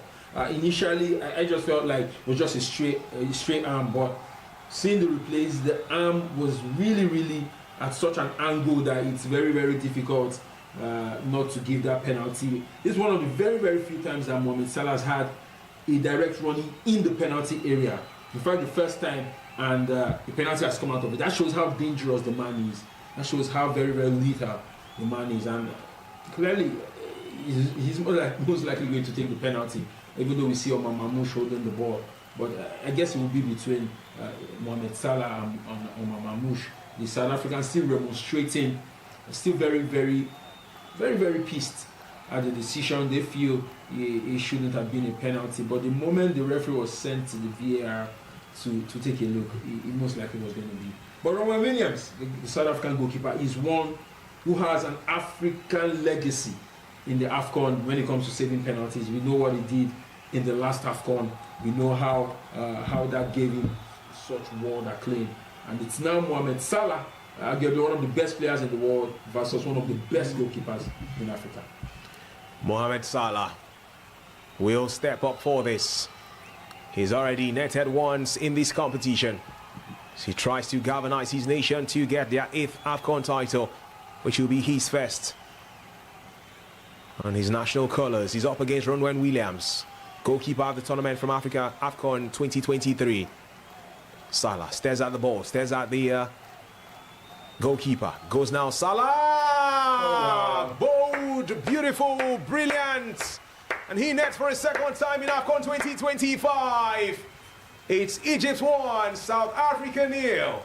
Fantastic penalty. That's a penalty of a man that is supremely confident. That's a penalty from a man who knows that no one can stop him, especially when it comes to cementing his legacy as one of Africa's finest. That penalty was an impudent penalty. Sent Roman Williams the wrong way. It's the kind of penalty that if you get it right, it's an absolute mastery. But when you get it wrong, it looks like stupidity. This time Mo Salah got it really correct. Went and then just dinked it through the middle. And fine penalty, effortless. Roman Williams scratching his head. He couldn't have gotten a better chance. As they say in local parlance, they know they catch goal. Salah giving the Phroahs of Egypt a goal lead just going into the halftime, and we know how significant, how important those kind of goals can be. It's Egypt 1, South Africa 0. Indeed, and that goal coming in at the right time, really, bro. What are we seeing there? 7 minutes? Cannot be 2, or is it? It looks like 2, but really can't. That would be shocking if it's just 2 minutes. Yeah, it looks like 2, but for all the delay around VAR and a few concerns here and there, are we shocking? But what do we know? The game is still on. It's 4, they've corrected it. It was glaring, it couldn't be 2. Because you had said at least 3-4 minutes. Yeah. With the delay around VAR and otherwise. So 4 minutes of added time. We're into the second of the 4. South Africa have a player down, Mokoena. Sorry they received the yellow card in this game, their captain. And I think they're trying to ensure that Hani gets punished as well too. No, Hani. Red card! Egypt are down to 10 men. Hani has been sent off. And what a dramatic finish we're having to the first half of this fixture. From the highs of converting a penalty to the lows of being down to 10 men. Egypt, South Africa is providing drama enough to make myself and Dr. George play around with so much grammar. I mean, 40 minutes went in this game and we saw little or nothing from both sides. But in the last 5 minutes, it just seemed like the whole field, the whole pitch, the whole stadium has just come to life. We saw a very a penalty that was neither here nor there. VAR to get the call on that. A very controversial penalty, some might say. And just less than 60 seconds later, we see a red card from a tackle by Egyptian defender Mohamed Hani on Tebo Mokoena, just stamping on his feet. Very needless, I must say, very needless. And if you say that was a red card, you would not be wrong. You won't fault the referee because that stamp was very necessary. He was nowhere close to the ball. He literally went for the lunge, took a lunge in. Mazan is really shocked, really complaining or demonstrating. They've had to separate the players because, as you can see, Tebo Mokoena just riding the ball and then he just went and clipped. And just very unnecessary, bro. Very unnecessary. Close to the throwing byline. There was no need for this kind of red card. Very unnecessary. Man, I think it was Yassar. Hani had been given a yellow card. I think Hani had been given a yellow card. That was his second yellow card, and then he gets a red. So that was a yellow. That was clearly a yellow card offense. But because Mohamed Hani had gotten a yellow card initially in the game, that was the second yellow, and he had to be sent off. As we see him just forge through the walkway and just back into the dressing room, very disappointed. But the Egyptians have the work cut out for them. Thankfully, they've gotten a goal at such critical time in the game. They will go back into the tunnel, into the dressing room, and re-strategize because the second half is going to be a whole lot of war and battle. The South Africans are going to come out with every arsenal, with everything in their disposal just to at least get a point in that game. crazy stuff, this one. Crazy stuff. Things are happening. Indeed, bro, we're talking about drama. We wanted to see that, and these guys waited to the end before giving us the drama. Interesting, isn't it? Crazy things are happening. Oh my, oh my. Well, the halftime whistle has finally come in Agadir. Just when I was going to eulogize Egypt for taking advantage of a penalty to convert and take the lead, Kotia Mohamed Salah in the 45th minute. The crazy madness, I had to sound like tautology, crazy madness altogether from Hani has ensured that his team are down to 10 men, getting sent off just after Salah had put his side ahead. Looks like there's going to be some tantalizing affair in the second 45 in Agadir, but at halftime, it is Egypt 1, South Africa 0. Wow. It's happening, bro. What a game. Yeah. What a game, especially if you were watching the first 43 minutes, you could have slept off. You could have stepped out to grab a bottle of drink, a glass of water. You came back and you're seeing a complete movie right there in Agadir, Morocco. Egypt getting a goal in the 45th minute through a penalty that was hotly disputed. VAR had to call that for the referee. And 60 seconds later, Mohamed Ani, right back, plays for Al Ali. Had a needless rush of blood to the brain, stamped at Tebo Mokwena on the touchline. Second yellow, a red card, chaos on the field, and just a lot to separate those players. And now they've gone into halftime. 1-0 with so much more to happen in the second half. I can't wait, really. So much more to happen, really. And we're going to be picking your calls too and filling your polls and reading your comments from our vivxsports YouTube stream. But let's go in for a very short break now, just to take a bit of water so we don't have cause to stutter. We're back before you know it to keep you updated around this fixture, and even more to come in the second half as Egypt heading to the break, leading South Africa 1-0. Stay with us, please.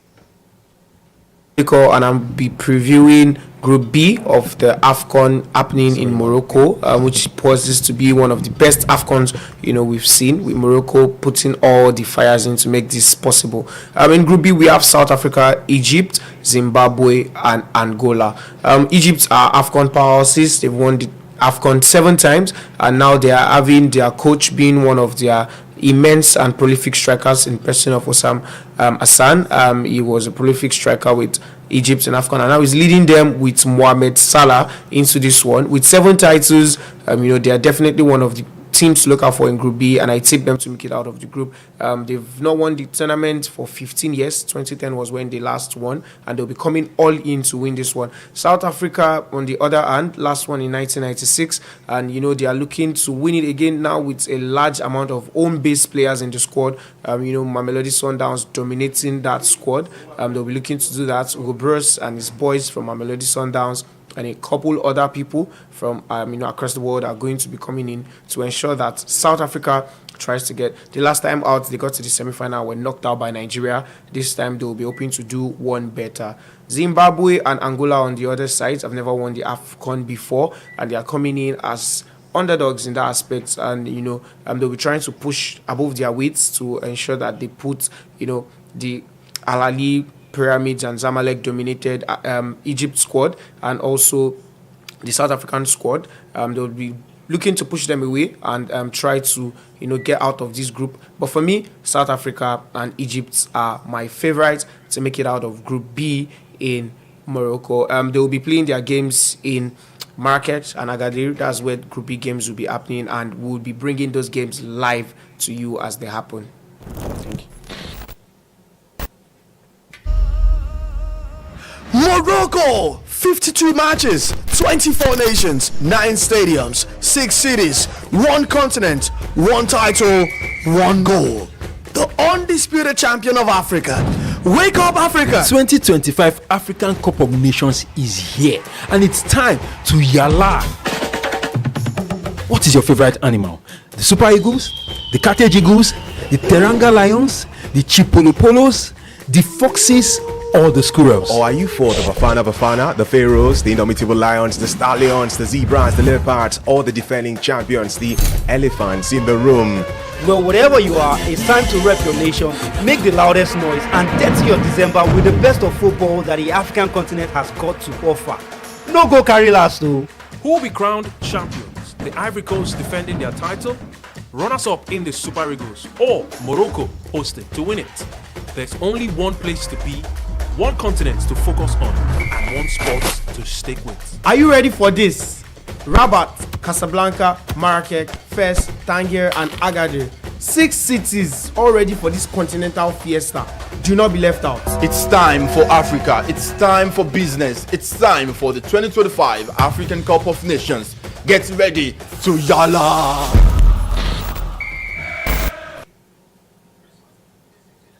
Africa's biggest football fiesta will kick off December 21 in the North African country of Morocco, and 24 top sides from the continent will slug it out for the big title. And for the host, it's their chance to win the first title since 1976. They got to the World Cup semi-finals in 2022 right there in Qatar. But the Super Eagles of Nigeria, the Teranga Lions of Senegal, and also defending champions Les Elephants of Côte d'Ivoire will have a huge say if Morocco can go ahead and win this first title in almost 50 years. Welcome to our tournament preview that features Olawale Adigo, that's my name, and also I've got Chuma Nnoli and also Timi Oweye on this preview. How you doing, guys? Very good, great. Wale. Good to be here. Thank you for having us, man. All right, don't forget the format stays the same, and it's still 24 teams, 6 groups. There will be best losers that will proceed to the knockouts. So nothing has changed from the previous one that we did enjoy in Côte d'Ivoire. But let's talk about the host, the Atlas Lions of Morocco, who, interestingly, the name of the mascot is called Assad, which is also a name of one of the players who will probably be getting at the AFCON, the Carthage of Eagles. It's one player to watch out for, Assad. So that's an interesting fact in there. But Chuma, the host got to the World Cup semi-finals in 2022, and that has brought a lot of attention. But they've also lived up to it, right? But do you think that adds an extra layer of pressure on them? It does, but sometimes, that pressure leads you to the treasure, as the case is for this Moroccan side. We expected that much too in AFCON 2023 that took place in 2024, and we saw them knocked out despite being still fresher from that World Cup experience as at that time. But that's been consistent. We've seen them in the World Cup qualifying series. This team considered just 2 goals. They were unblemished when it came to victories in the World Cup qualifiers, and they've also been able to prove their mettle in different facets of the game. They can brag about having the best player in Africa right now in Ashraf Hakimi too, and there's been consistency as to the leadership of the team too. That's something that will work. The same coach who took them to the exploit in Qatar 3 years ago is the man who's still in charge of the side. All of these things will play out in their favor. They are hosts as well, and we know the conversations that have been on social media after the CAF Awards as to CAF and Morocco. I'm not going to say more than that, but all of these things play out in their favor too. We're going to be seeing a bit of lesser lights, which is something I don't buy into, against opposition sides too. All right, don't forget that the hosts are in Group A that features Comoros. It's also got the Eagles of Mali and also the Chipolopolo of Zambia, who are champions from 2012. But still on the champions, just quickly, Tini, how good is this Moroccan side? Well, already they're very good. They're very good because you check out how they qualify for the World Cup. 8 games, 8 wins, scoring plenty of goals. Tells you a lot about this Moroccan side. They have quality players. Ashraf Hakimi playing for PSG, Brahim Diaz playing for Real Madrid. They have explosive players who can turn games around for them. And like we said, they are hosting this game more or less because Guinea could not host. And so more or less, they will look at it and say, hey, we have the opportunity to win this competition just at our backyard. The last time they won was in the 70s, Olale. I wasn't even born then. And I'm very sure a generation of Moroccan fans didn't see that Nations Cup, didn't see Morocco hoist or lift up the trophy itself. So in all of this, you just have this feeling that they will be... Welcome back. It's vivxsports with the magic for you, and we sure are having fun at this time, bringing to you coverage of the game in Agadir, where it is Egypt leading South Africa by 1-0. But while Egypt have a goal more than South Africa have a man more than Egypt. Dr. George. As we said before we went on the break, it was quite an interesting way to end the first half. You're very correct. Egyptians with a goal better over the South Africans. South Africans with a player better over the Egyptians. And we don't know which of this would give the final result. Will it be the team with the more goals or with the most goals, or the team with the more players on the pitch? It was quite an interesting first half. After 40 minutes, I would say, of almost complete drabness, if I would use that, the final 5 minutes served up everything that we expected from a game as significant as this. Remember, whoever wins this game tops the table probably is assured of qualification into the next round and bragging rights, of course. And it's also a very, very big game because there are two heavyweights, best in North Africa, one of the best teams in North Africa, the Giants from South Africa, just coming together. They've won the AFCON several times. Egypt has won several times. South Africa won once, but their side over the last decade have been stepping up to the game. Remember the last AFCON, they got to the semi-finals, just very closely, could have entered the finals if not for Nigeria defeating them on penalty shootout. So it's I imagine what the coaches will be telling the players in the dressing room. I imagine what they will be, the mental state they'll be coming into the second half with. I'm sure South Africa will be coming with all of the ginger, with all of the weaponry, with everything they can muster, because they have an opportunity to get the better. Who knows? Equalize and probably get the winner over a side as illustrious as Egypt. Look forward to the second half. I'm sure changes will be made, especially to beef up the attacking third and to apply the pressure on the Egyptians, while the Egyptians will be doing a lot to solidify the back, probably taking out an attacking player just to have an extra man in defense and make sure that they can withstand the wave of attack that the South Africans can pump in. Pumping in stuff, man. Pumping in stuff like that. And, you know, what will be the idea for Coach Hossam Hassan for you? Because the man sent off is his right full back, who's very good too with his overlapping runs ahead. Bring in another defender, sure, and sacrifice your attacking options? I think because you're leading 1-0, would that be the idea? I think that would be the idea. Okay. I think that would be the idea. The second half will be probably much more pragmatic for the Egyptians. The pressure is on the South Africans to deliver, because this is not a nil-nil scoreline. This is a 1-0 scoreline, 1-0 in favor of the Egyptians.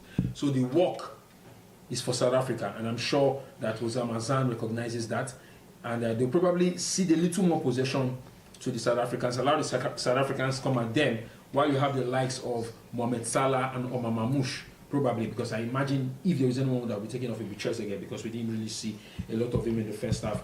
Take out the Trezeguet and then bank on the speed of Omar Mamouche and Mohamed Salah to catch the South Africans on the break, because there will be moments when they will catch the South Africans on the break and probably get a second goal. But the priority will be to keep the defense steady, and that would be bringing another defender, bringing a right back to get the back covered, and then sit a little deeper to allow soak in the pressure and then hit the South Africans for the counter. That counter in this encounter, and I don't want to counter his thoughts actually, you know what?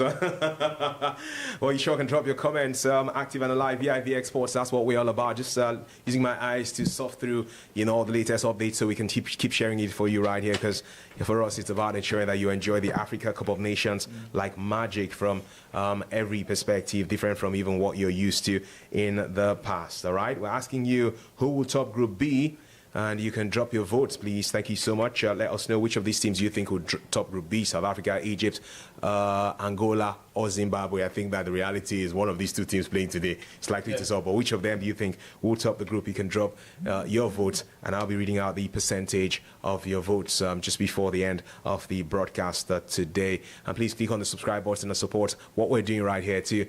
Exciting watch-alongs to come throughout the entire duration of AFCON 2025, and everything exciting and high profile around sports beyond football, as far as it has to do with our continent Africa. We'll be here to bring to you all the pulsating drama. As we see Mudao, just I don't know what's rubbing on his chest. He needs to put himself in the best mood, because this could be a chance for them to capitalize on having a man more. And bro, this stadium is 90, 95, 100% full at this moment. Even that side is full. It's full. Salutation. Okay, there's one empty little, so 95% probably full. VIP. That looks like. Oh, it looks like VIP box, right? Like Bro, well, the stadium is. Respect to Morocco, man. Respect to you guys. Your attendance is awesome. Yeah. The panoramic view, just to catch it's a packed stadium, and I mean, what's better than good football on the pitch and then fans to cheer their teams on? And as we can see, there's a sea of reds. It looks like the Red Sea. I don't think with the South Africans being able to pack the Red Sea, we see a substitution by the Egyptians. Jersey number 8 has been brought in, and jersey number 8, without even checking his name, looks like either a midfielder or an attacker, and is an interesting one, because that's Ashore. Yes, bro. Ashore, Imam Ashore, Alakli, midfielder, 27 years of age.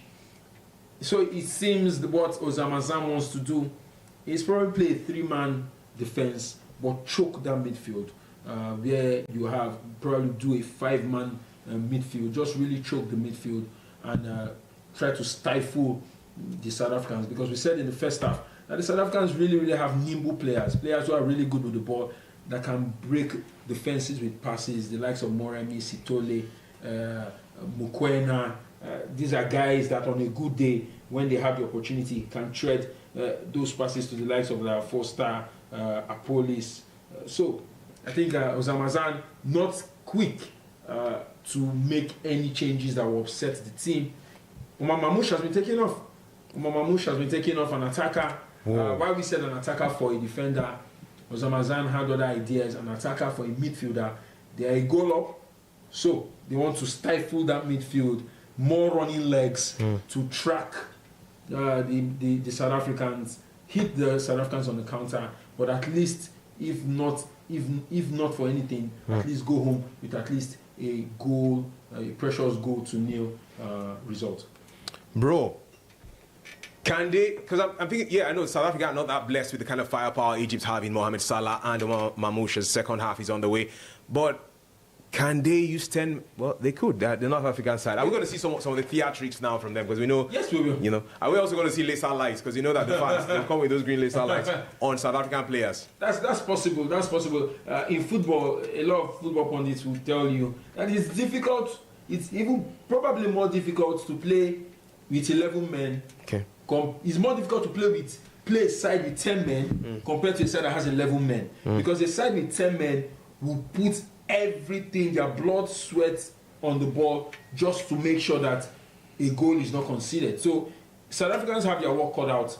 The Egyptians are going to sit back. They are going to that Red Sea will not be parted. The way I look at it, South Africans will really need a Moses. I don't know who will be that Moses to part the Red Sea, because the way the Egyptians are playing, especially 2 minutes into the game, they are going to be very resolute. They are going to be very resolute. Probably just leave Mohamed Salah, tries to get up front for the counters. But the South Africans have their work really cut out. And, you know, again, I love the aerial view. We're seeing so much of that, guys, as El Shanawi wants to restart play for Egypt. To mention to you, Egypt are now playing from right to left, and the South Africa attacking from left to right, just to give you a mental picture of what's happening. El Shanawi, the shot stopper, restarting proceedings. It's South Africa on the yellow top on the green shot, and Egypt on the red top on the white shot. You know, recently just traveling and coming into Lagos from Calabar and looking at, again, reminding myself, it's something we see every time we travel, right?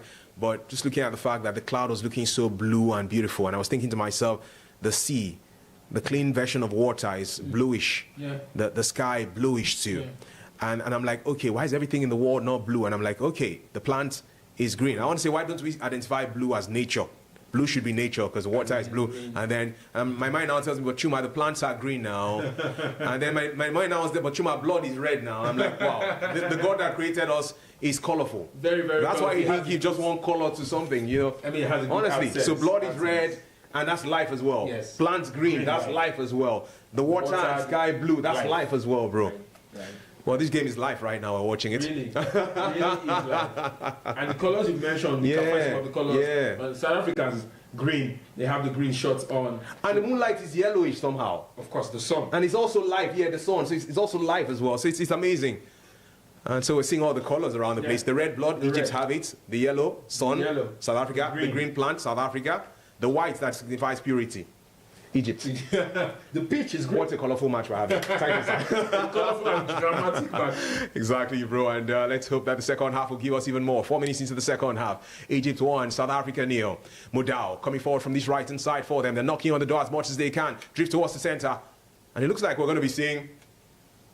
Yes, that's all of Egypt defending, all of South Africa attacking. We're already seeing signs of that. That's what it looks like. You can see, if you can see the back line, we're seeing 5 men at the back line, 3 midfielders. Salah is the only one left in the attack, and the signal is clear.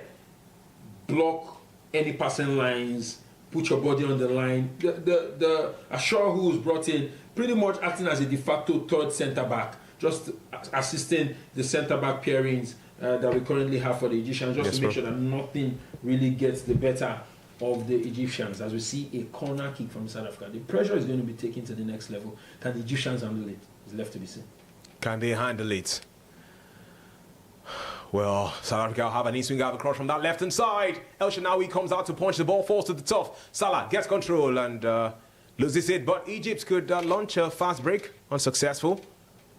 South Africa will see him at back line led by Mudau, just restarting play again. Oh my word, looks like it's going to be a one-way traffic match from now on now. Well, he sees the brilliance of that guy at Police. From that left-hand side, ball cross through! Okay, deflection after a corner kick. I was wondering why the ball went that far wide. El Shenawi coming out to punch that with his two hands like this. Corner kick taken short and quick by South Africa. Now there'll be a cross again from that left side. El Shenawi again punches the ball out. And this game is becoming a one-sided affair at the start of the second half. As expected, Shenawi called to action again. He's going to be really, really busy this second half. He's going to have a lot of work to do. The South Africans playing with literally 2 men behind, sending everybody forward. The Egyptians playing with as much as 5 men at the back, if not 6, as they try to make sure that the South Africans have no space to play.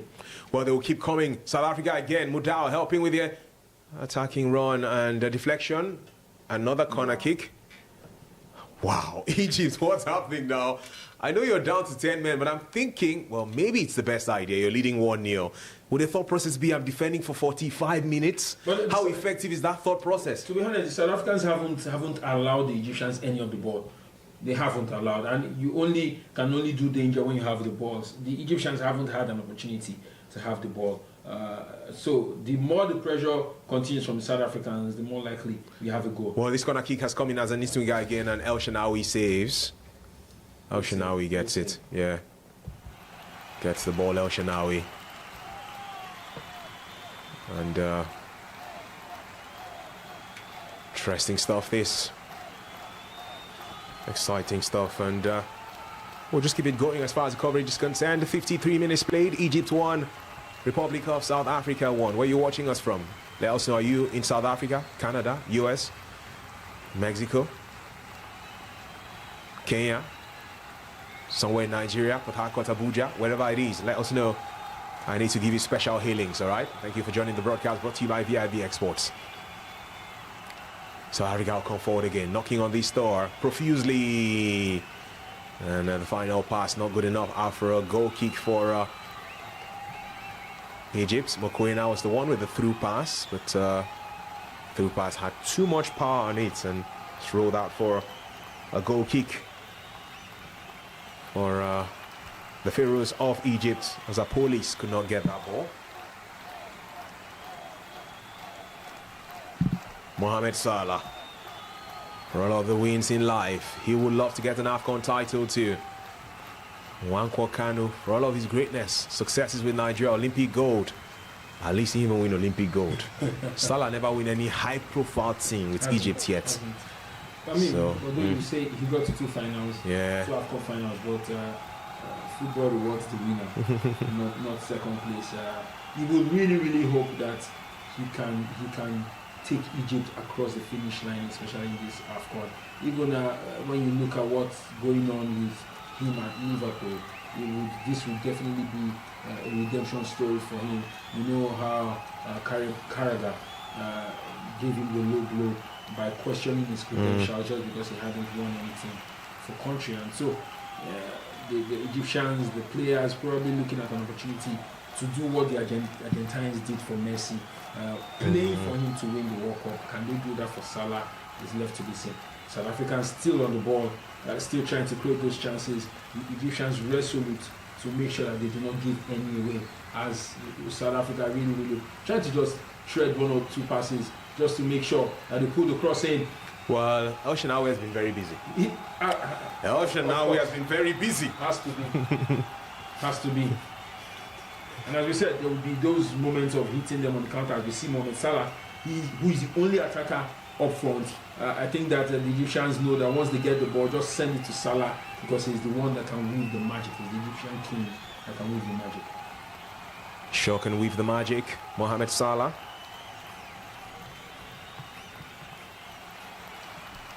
Can weave the magic. Moremi.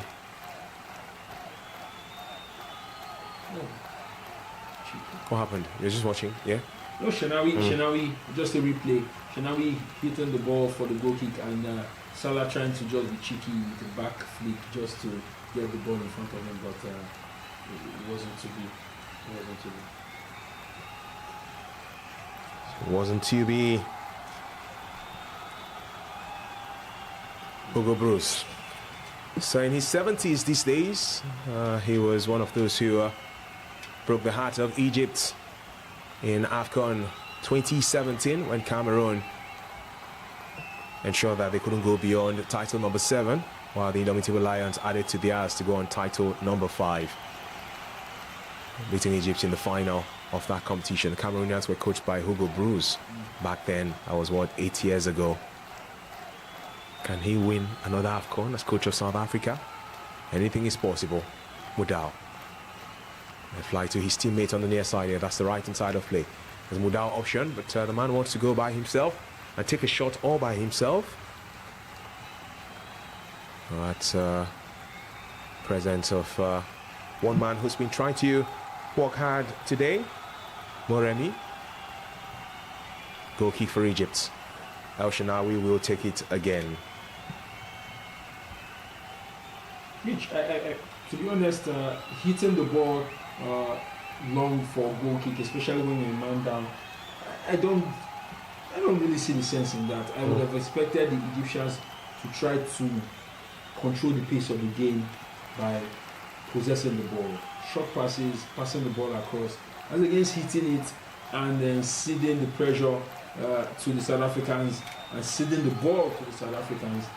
You try to pass it around, try to draw the South Africans in, and hopefully you can get one over them. But the more you hit the ball in, you go long. Over. Asking questions. Asking questions. Asking questions.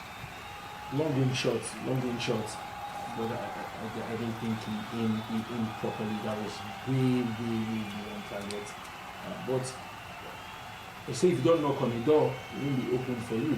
So the South Africans, knowing that either long range or short range, they need to knock on that door if they are going to get the better of the Egyptians in this game.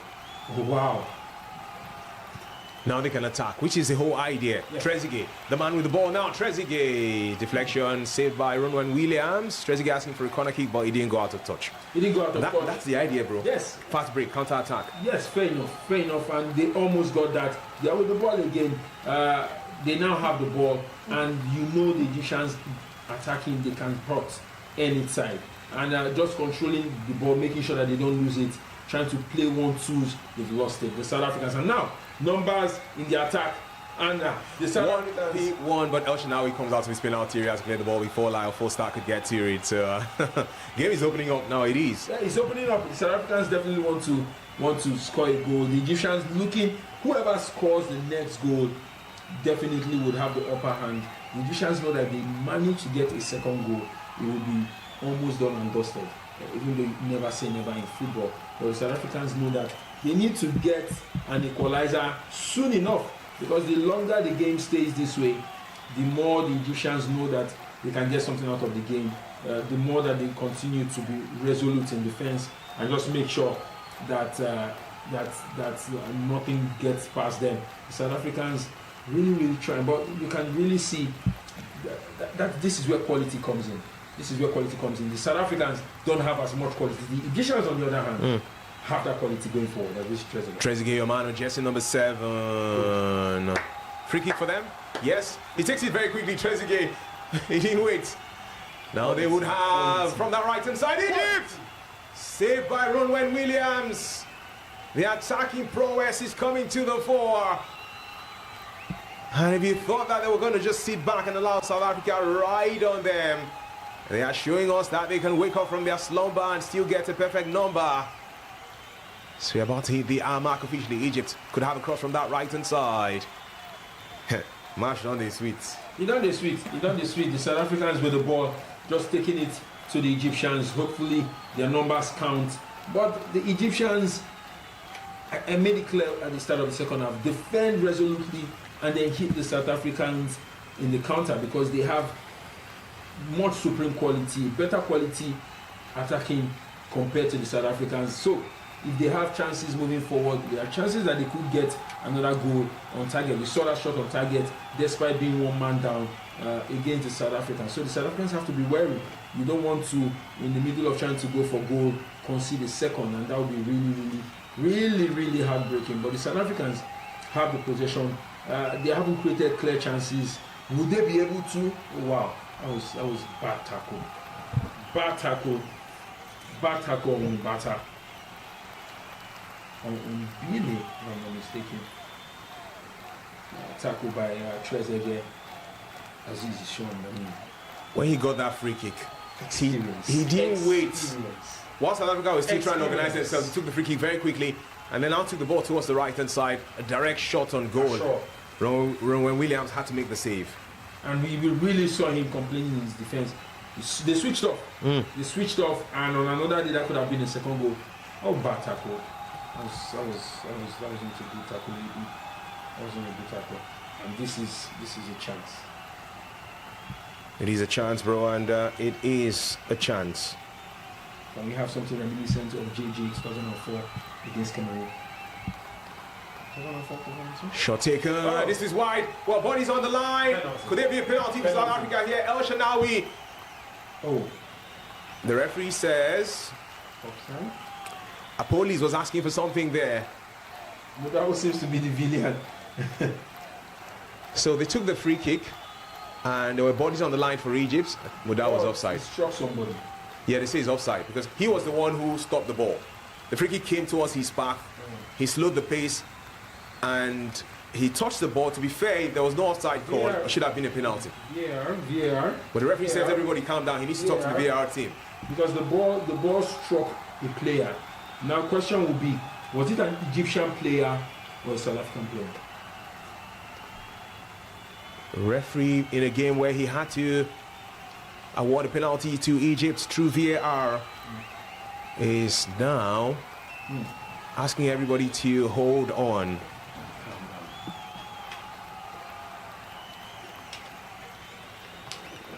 The Egyptians are speaking. We're going to watch that again. It was off. I think the question would then be, it was off. And the referee definitely is giving a goal kick for the Egyptians. Wow. It was amazing. Interesting. And kudos to the president of CAF. He's found a way to try and attend. Well, again, he was always going to be here because this is a high-profile game. But there was in Nigeria's game too. He's found a way to attend as many matches as possible. Yeah, as many of the games as possible. He's found a way to attend them, and it's interesting to see this. Very interesting.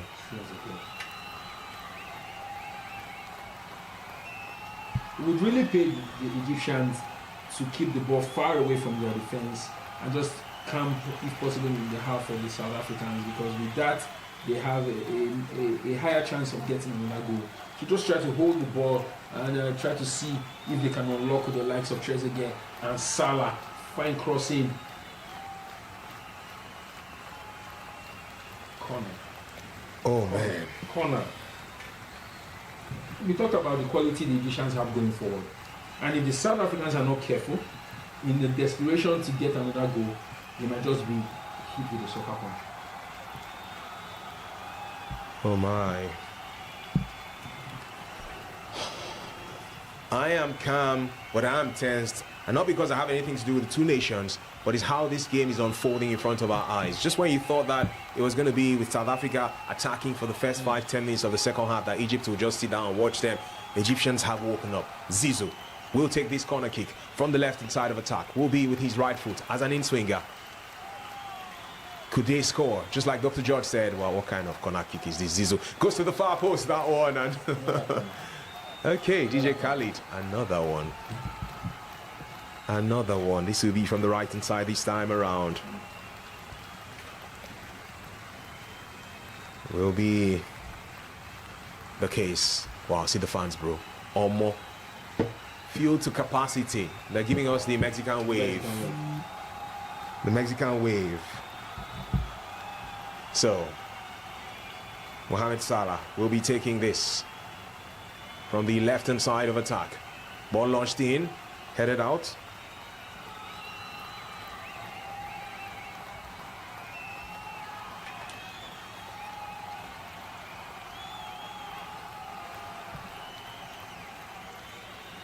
And Igbo should be looking at making substitutions, because the South Africans, after that initial 10 minutes of dominance, seem to have run out of ideas.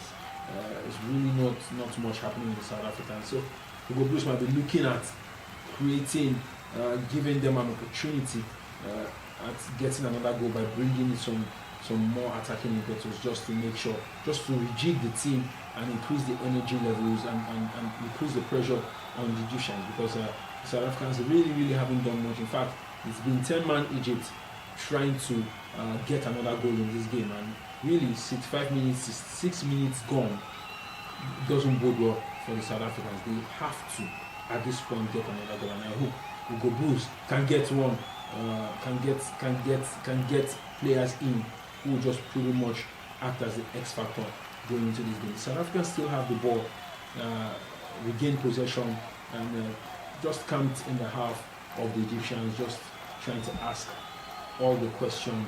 Can they do that? It's left to be seen. All pass and no penetration is equal to no goal, and that's what we have here. Egypt 1, South Africa 0. Far from the end at the fixture, far from the end. Still unraveling, 67 minutes played. South Africa displacing their passes, and Egypt will regain play again. Mohamed Salah, and he's intercepted that one. Gradually becoming a topsy-turvy affair at times in this. Here they will come from that left-hand side. Lars Foster. Still has the ball on the far side now. Foster drifts wide. Has the option of Moremi in the mix. Long ball in the air. Controlled with the header. Egypt desperate in their clearance, and they have done that successfully, albeit just for a temporary reprieve. Clear the ball back towards the path of the back line for South Africa. Gazana. They will come again. Bafana. 1996 was a win for Egypt against South Africa in South African territory. 1998 was a win for Egypt on neutral ground.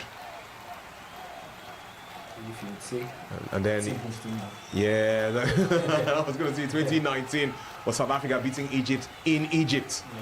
This one feels like neutral ground, but to be to the advantage of Egypt a bit more, because it's North Africa. South Africa passing the ball again. Lovely interchange of passes. This one, there could be a cross from that left-hand channel. Swung in, and desperate defending after another corner kick for Bafana. The final touch of the ball. A man who was really keen to get to it is Rabia. As we will be seeing a substitution for South Africa. Matokeng is about to come on. Sun is setting. And Agadia Apolis will be off, and Matokeng will be on. Really Bohile Mofokeng, Orlando Pirates forward, 21-year-old, nifty, nimble. He can play in those little pockets of spaces. Low center of gravity, can move with the ball very swiftly, and I'm sure it's going to bring an extra dimension to the South African attack, because they really need it. But kudos to the Egyptians. They haven't let it line low. They have the resolute in defense, and that was an audacious one by Mokoena, just trying to catch Shenawi off his line, but I mean, I think that was well covered for. Very audacious, but you say if you keep doing the same thing over and over again, expecting the same result, then you're nothing different from a madman. So Mokoena was trying to try something different, and that could have worked.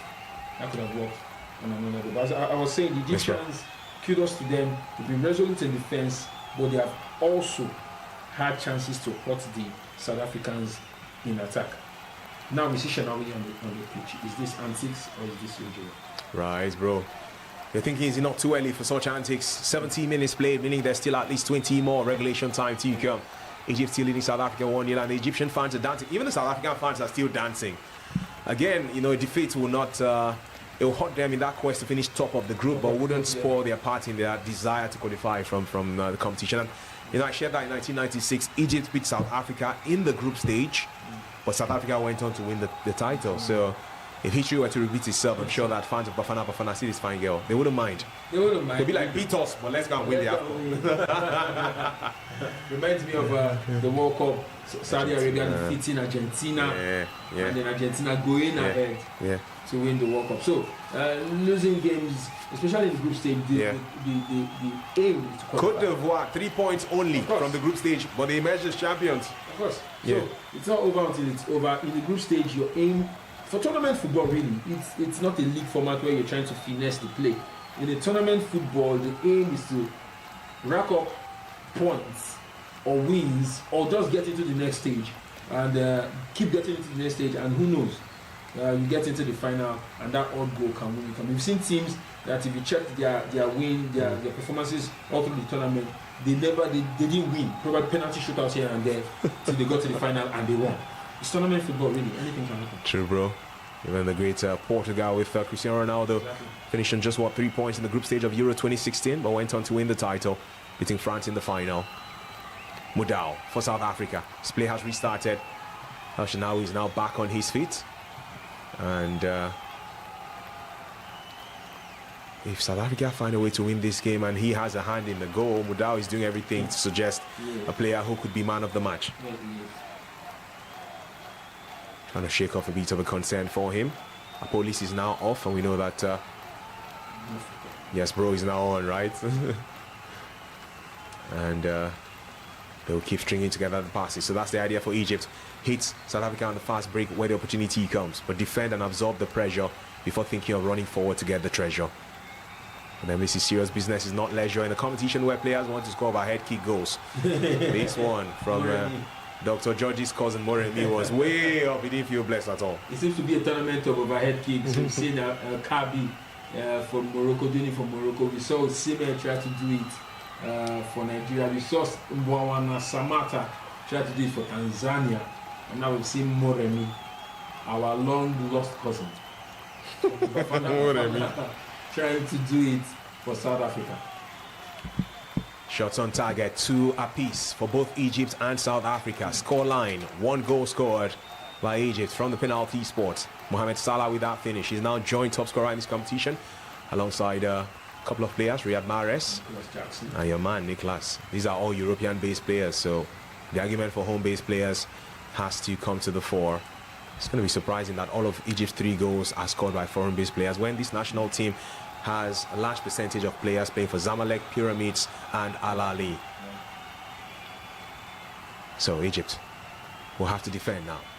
Some astute play from the man Moremi, crosses through from that right hand side, headed out, cleared out eventually by the Phroahs. And the ball will go back to the goalkeeper, Ronwen Williams, who comes out like a sweeper keeper to restart proceedings. Long ball in the air. Foster wouldn't mind. A shot by Mudau! A save by El Shanawi. South Africa still have the possession from the left-hand channel now. Can there be a cross from that territory? Twisting and turning. Taking too much time, I think. That man who came off the bench, Mafo Keng.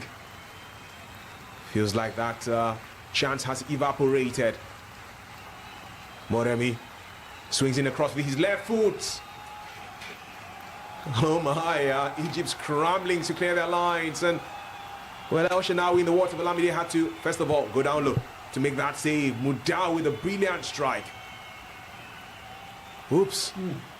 Took that like a striker and not a defender, Mudau. Yeah, definitely. The right back really asking all the questions from the right wing. Moremi with the ball. Shitole is off and Mapoka has come on for him. So 2 changes now by South Africa in the second half. Salah chasing the ball. And he wouldn't get to it. He's the only man, just like Dr. George had mentioned earlier, who's allowed to be in front of the ball, while every other Egypt player is behind the ball, marking for their lives. They believe that with his pace and creativity, he could do something. Moremi has the ball now from the right-hand side. Drifts towards that left. Moremi launches across in. It's headed out. Phroahs comes through. Back to Mudau. South Africa, just to remind you, playing from left to right. They're not done. They believe that they could get a draw at least. They believe they can score a goal. They will come again from that left side, and Egypt can have a bit of respite. Mohamed Salah. It's him against 2-3 players. There's nobody looking for him. Intelligent solved by Salah. Finds the teammates. Here they come. Egypt from this right-hand channel. 3 players, but they are just about 4 or 5 South Africans. Now there's more supporting the North Africans, and their shot is over the goalpost. Rowan Williams not troubled that much. Goal kick for South Africa. We always talked about the quality in attack that the Egyptians have, and even though they are one man down, they can hurt any side in Africa. We saw that very, very beautiful pass from Mohamed Salah, just opening it up for the Egyptians that led to that chance that went begging. The South Africans must watch it. They must watch it because for all the questions they are asking, they could get an answer that they do not want.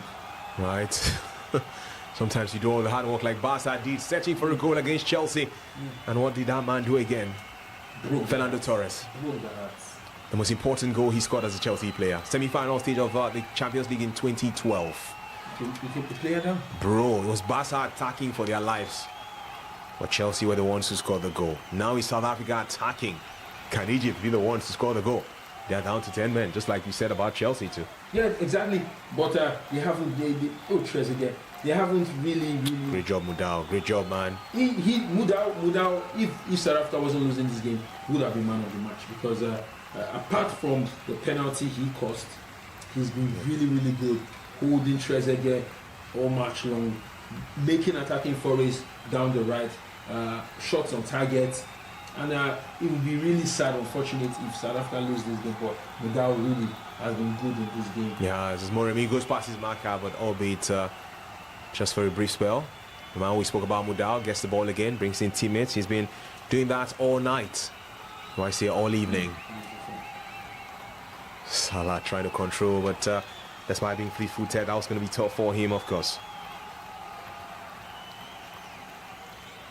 Just watching again how things unfold, and it's a bad defensive play by Egypt at that time. South Africa, bodies on the line, but they're still desperately just trying to get this ball. Somehow they will, but Egypt will clear again.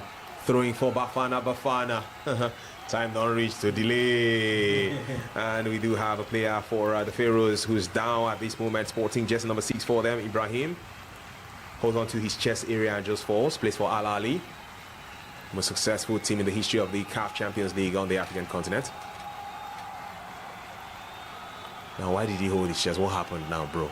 Let me see. Okay, to be fair to him, yeah, Lance Foster fell on him initially. Yeah, I get it. It's back on his feet though. Egypt have taken that. I've seen South Africa take that throwing. Ball crossed in from the right-hand side for Bafana. My word, are they desperate to get a goal? Lance Foster, can he touch? Brilliant stop! What a save by El Shanawi! That was some intelligent backheel pass by Foster, the man from Burnley. Oh wow. And my word, was that brilliant? Well, the man who got connection to it, Modiba. The fullbacks for South Africa are the ones having their best chances in this game. So far. Mudau, right back. Modiba, left back. Both of them have troubled goalkeeper El Shanawi in the second half. South Africa knocking again. Another chance for a shot and goal. And Egypt will clear. For how long can they hold on, the Phroahs? And they're doing a good job at holding on. They're doing a good job at holding on because at this point, there will be a moment of magic. They'll be able to get the ball across for South Africa because the Egyptians are making sure with the sea of red, making sure that nothing goes past them, and it's been really, really tough for the South Africans. They've made attacking substitutions across board, but they haven't been able to get a chance in. Now, Egyptians are going for plan 10-0-0. Mohamed Shihata is going to be out for Trezeguet. It reminds me of Hassan Shihata, the coach that led them to win on the song probably, and then Mohamed Lashin Shihata. Zizou's off as well. Taking off. Best believe. Defenders coming through, right? About to erect the gates. Oh man. Packing the boss in Agadir. Two midfielders brought on, and I'm sure they will be their job, their brief will be clear. Stifle, because we're beginning to see the South Africans pick those pockets of spaces, those half spaces. And I'm sure their job will be to close those lines. Be a huge achievement for Egypt if they can defend all 45 minutes and not concede in the second half. Cross for South Africa from that left hand side. There's no one to get the right header. El Shanawi comes to punch the ball out. Referee says play on. Now it is the Phroahs who misplaced their pass even while trying to get themselves out of trouble. Bafana. A team whose trajectory in the AFCON is quite a funny one. I will be sharing a bit of that with you shortly. 38.3% for Egypt, 61.7% of the possession for South Africa. It's the Southern African nation obviously bossing the possession starts in this. It's talking about the trajectory for South Africa in the Nations Cup. 1996 champions, 1998 beaten finalist, 2000 semi-finalist, 2004 quarter finalist. They've been going on like that. They were going on like that. They kept going back. They are going back. They say no turning back, but they're coming back. It just feels like maybe their football is back on the rise again. Qualified for the World Cup for the first time since they hosted in 2010. Moremi is off. Mokwana has come on for them too. Even more changes made by Hugo Broos. This one in the 82nd minute. So I was talking about the football being on the rise. Qualifying for the World Cup for the first time since they hosted it in 2010. And for the first time since after they hosted in 2010. And also they finished third in the last AFCON. So you think that their football is on the rise now. Meanwhile, Hugo Broos training every attacker he has on the bench. The player who just came in, Mokwana, is another striker. Just try to see how they can put in the crosses and probably get the better of them. Shot from 35 yards out, was always losing his power. That one from Captain Mokoena. And he's in fact, Rowan Williams is the captain. I've been hailing Mokoena, who is also one of the experienced players in this team. But saved by El Shanawi was quite easy for him. And Mohamed Salah gets the ball from that right-hand side of attack.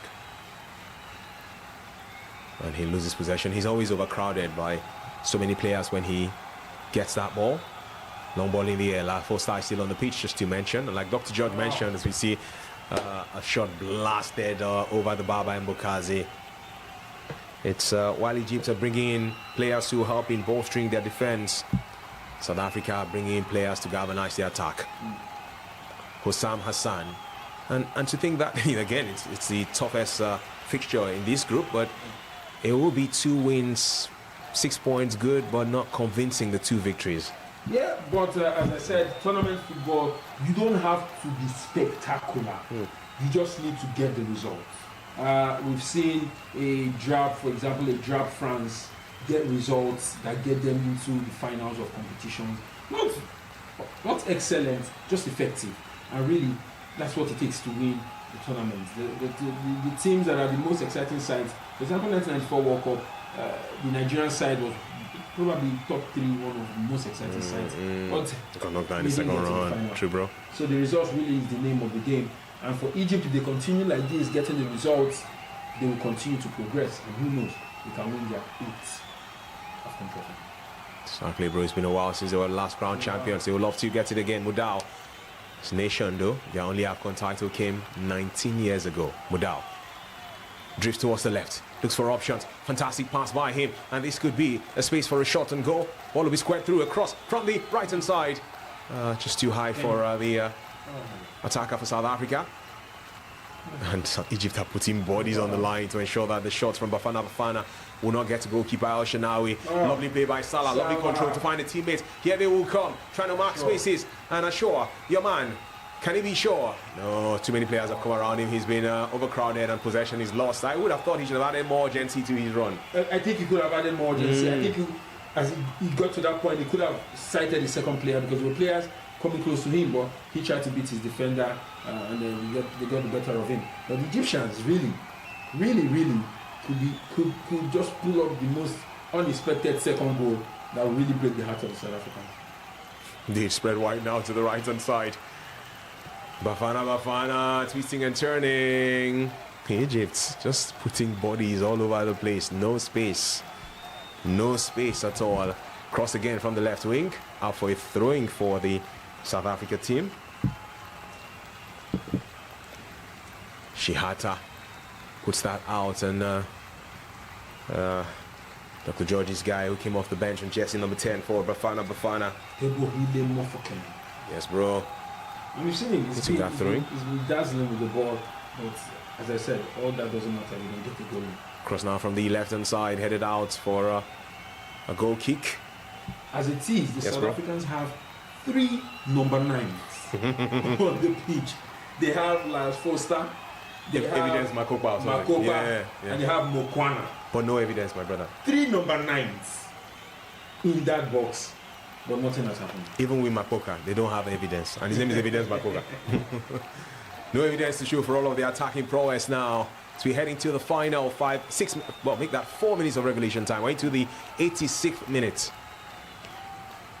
The more we get closer to the finish point, the more desperate Bafana will become. The more confident Egypt could be. We're not done with this one. More to come tonight in the Africa Cup of Nations. 2 games from Group A. Morocco, Mali, the biggest of them all by 9 p.m. our time. South Africa. Goalkeeper El Shinawi came out, but his defender helped out there. Now it's 1v1. Can it be? Not exactly. A shot. Just made to be soft. South Africa asking for what? A penalty? Are they saying it's a handball? It's a free kick. A free kick on the edge of the penalty area. Just all outside the penalty area. And I think they are arguing for a penalty instead of a free kick. But the referee will be just within the arc. Okay, the referee says that mini arc. But I'm sure the VAR will check it. Just outside the box, bro. Just outside the box. Let's see. Could it have been a handball? Was it like a foul? What exactly happened here? Let's see. Okay, it was outside. It was outside. It's a handball, but it was just outside the penalty area. I'm sure the VAR will check it. Yeah. I'm sure the VAR will check it. The referee has stuck with it. I think he's telling them, don't worry, I'm listening. Moments of trepidation. Actually, South African players on the bench are saying, Charlie, go look VAR now. Go and look at VAR. What is all this? The referee? Just be praying that the referee doesn't go to the VAR. Hugo Bruce. The fourth official is telling everybody, calm down. Well, I do not see how the Egyptian defender could have taken his hand out. Yeah, he's falling down. But the way he did it, I think that's where the referee was looking at it from. Look at the fall. It looks like, guy, I know what I'm doing. Just look at that fall. Look at the fall now. We're going to see it. Okay. Look at it. As in on purpose. As in, I know I'm falling down, but no, but his hand he was going to fall down, and his hand was stabilizing. But the question is, was that in the box? And I think the referee so far has stuck with his decision of it being outside, just outside the box. Bro, it looks like we're going to see even more defenders coming on, defensive-minded players coming on for Egypt. Funny enough, Salah is going to be taken off. He's the striker, Osama Faisal. Oh wow. Osama Faisal, who plays for National Bank of Egypt. But now he's telling the referee, tell Salah to go out now. What is he still wasting time for? Salah's had a great game. Yeah, with those passes, that hold-up play has not been bad at all. Absolutely not been bad. Salah come out now. He scored the goal. So Osama Faisal, like you said, scores the penalty, he scored the goal, and in the second half, he's been the only outfield attacker, and he's used it to great effect. You've seen saves from Owen Williams. On another day, Egypt could have gotten the second goal because his hold-up play and his eye for that pass, just to split defenses, have been really good for the Egyptians. And if the Egyptians were 11 man, if they had equal men on the pitch of play, they might have gotten the second or third goal. Some has been really good, and I think they'll probably go with the man of the match. Right. Are you sure that's not a penalty? You're seeing it again. Where that hand was. I think he was just on that edge. Where that hand was. Salah is using psychology because the referee had to escort him out, buy more time, diminish the urgency of the South African setup. And they're still waiting. They're still waiting. That hand was inside the box. The referee may have to go check the screen. It's very possible, bro. The fact that Egypt got a penalty through VAR means there will even be more pressure on the referee to check it. Yes, to be sure that he's not. He would rather use the VAR than make it. VAR will check it. VAR check. It's confirmed. It's confirmed. VAR is checking this now. It's confirmed. You see what happened? Egypt scored at the end of the first half. And then South Africa may just get a penalty at the end of the second half. Referee still waiting. Everybody's holding on now. What an interesting reality. They were to draw this game, then both teams to be on everything similar. Goal for, goal against, points, goal scored, everything. Goal difference. If this game were to end in a draw. It's a penalty. You think so? The longer it stays without a decision, the more likely that there is a big chance that this becomes a penalty. Especially. But my draw is praying for South Africa. I'm almost sure that the referee will be asked to go check the screen. I'm thinking same too because they're taking so much time to check it. So they may get to the stage where they tell him, go just check it out by yourself. This is what we think, but go check it. At the moment, I think it's probably once or twice since the use of VAR that we've seen the referee go to the screen and doesn't change his mind. It doesn't change the initial result. Oh my. We're still waiting, by the way, guys. We're still waiting to have a decision made. The South Africans are. I mean, if you check their blood pressure right now, their blood pressure will probably be over 150 because everyone is tensed. He's a medical doctor, so he knows the figures. They look very tensed. Everyone with bated breath, just waiting for that result, waiting for that decision to be made. Just at similar time we had it in the first half. Just the same. He's going to check the screen. Referee is going to check the screen. He's going to check the screen. That's a penalty. Referee is going to check the screen. That's a penalty. Gonna have to repeat that line again.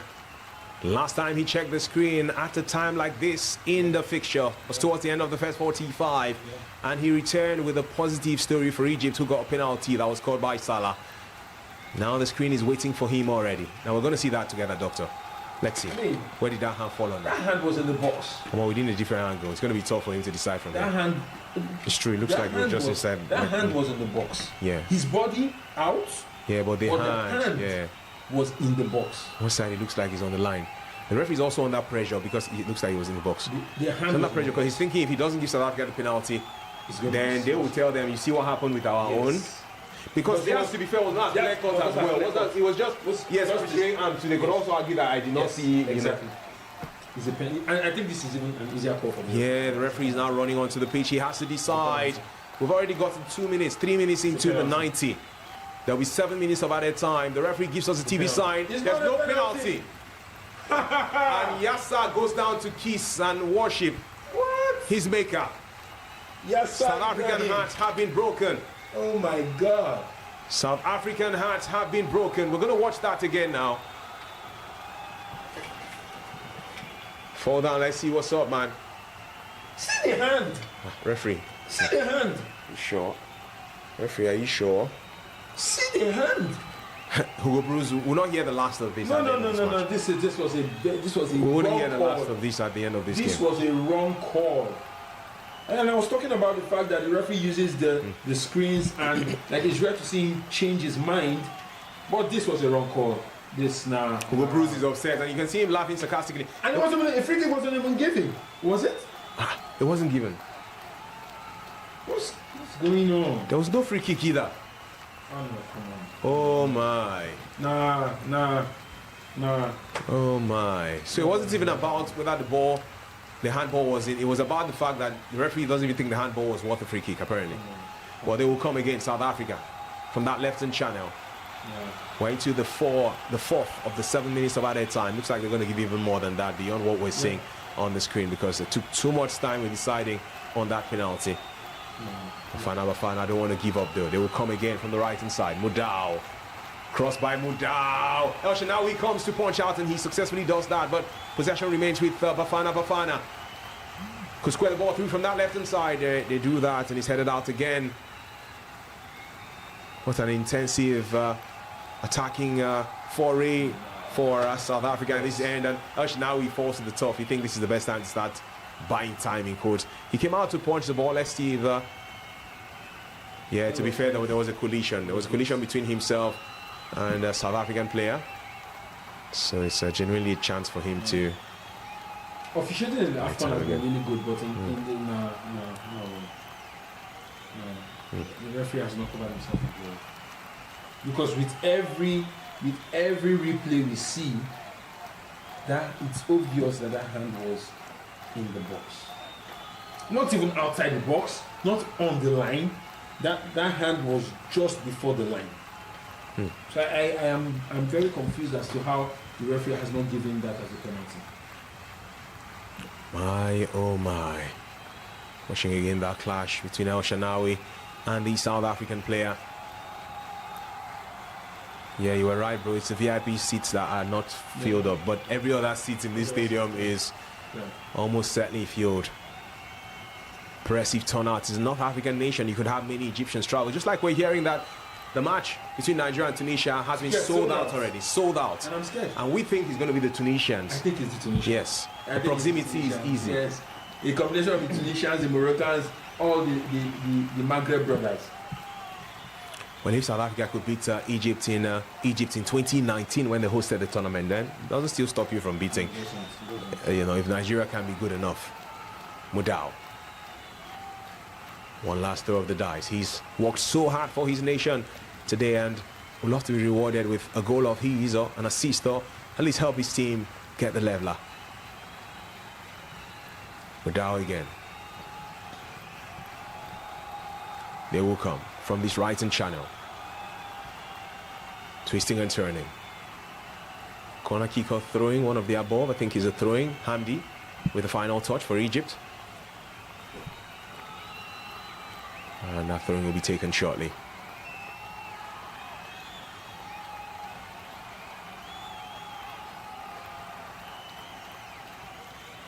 Will be an outswinger. Sorry, a throwing. Let's wait. I think it... Just waiting. It's a corner kick, actually. Yeah. Will be an outswinger by Mokoena. Mokoena takes that. There's a header. 3-1.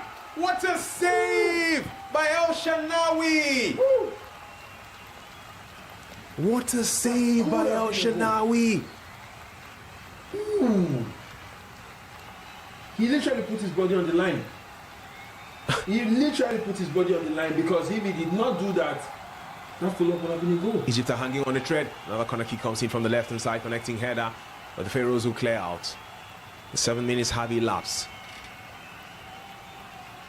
It's a frenetic end to this one. Frantic attacking by South Africa, throwing for Egypt. Oh my. Egypt take that throwing now. They would just like to take it towards that corner spot, or wouldn't they, to buy some time. But I won't say Makoga. No, our guy Mudau, pardon me, has come back again to regain possession for his side. Ball towards that left-hand channel.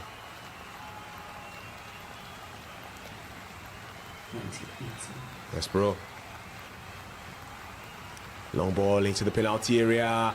What a game he's had. Maybe he should get the award now, El Shanawi. Maybe he should. South Africa not done though with one last throw of the dice, but Egypt too clear. Ooh.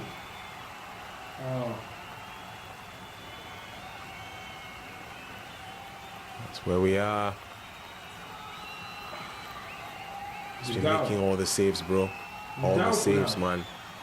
All the saves. I think El Shanawi will probably go. Yeah, at this stage, with extra addition, the extra saves he's made towards the end. He will probably take the man. Else, this could have been a 1-1 draw. Clearance. Center referee will be checking his watch shortly. Sure, he's going to give South Africa the avoidance of doubt of those few minutes that they spent still checking the VAR screen. The Egyptian fans are savoring the moment. Rowan Williams comes out to you, Claire. Even myself is feeling the heat, sneezing here in the studio. Pardon me. Ball in South African territory. They don't need it here. They need it in the side of Egypt. Rowan Williams. There's the pass through.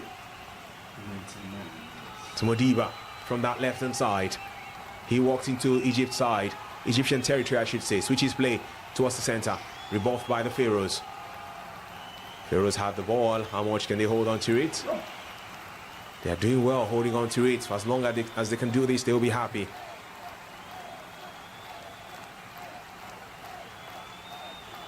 Lovely play. They are doing so well. Now they're taking it towards that right-hand side. Can they put one more nail in the coffin of the South African side? No. A shot. Cross-come shot saved by goalkeeper Runwen Williams, who restarts play almost immediately. It's 100 minutes of football we have seen. Egypt regain possession again. It's going to be to their goalkeeper El Shenawi. He comes out to clear. And the referee is still watching. Bafana will come through from that left-hand channel. Seem to be losing their composure. The 1996 African champions. Egypt can come now. This is a shot of all 3 points. If you can hold on to this ball, the man ashore has a possession taken off him. He was asking for a free kick, but the referee has given that to South Africa instead. Bafana will be saying so much about that penalty they thought they should have gotten that they did not get. Here they come from the right-hand side.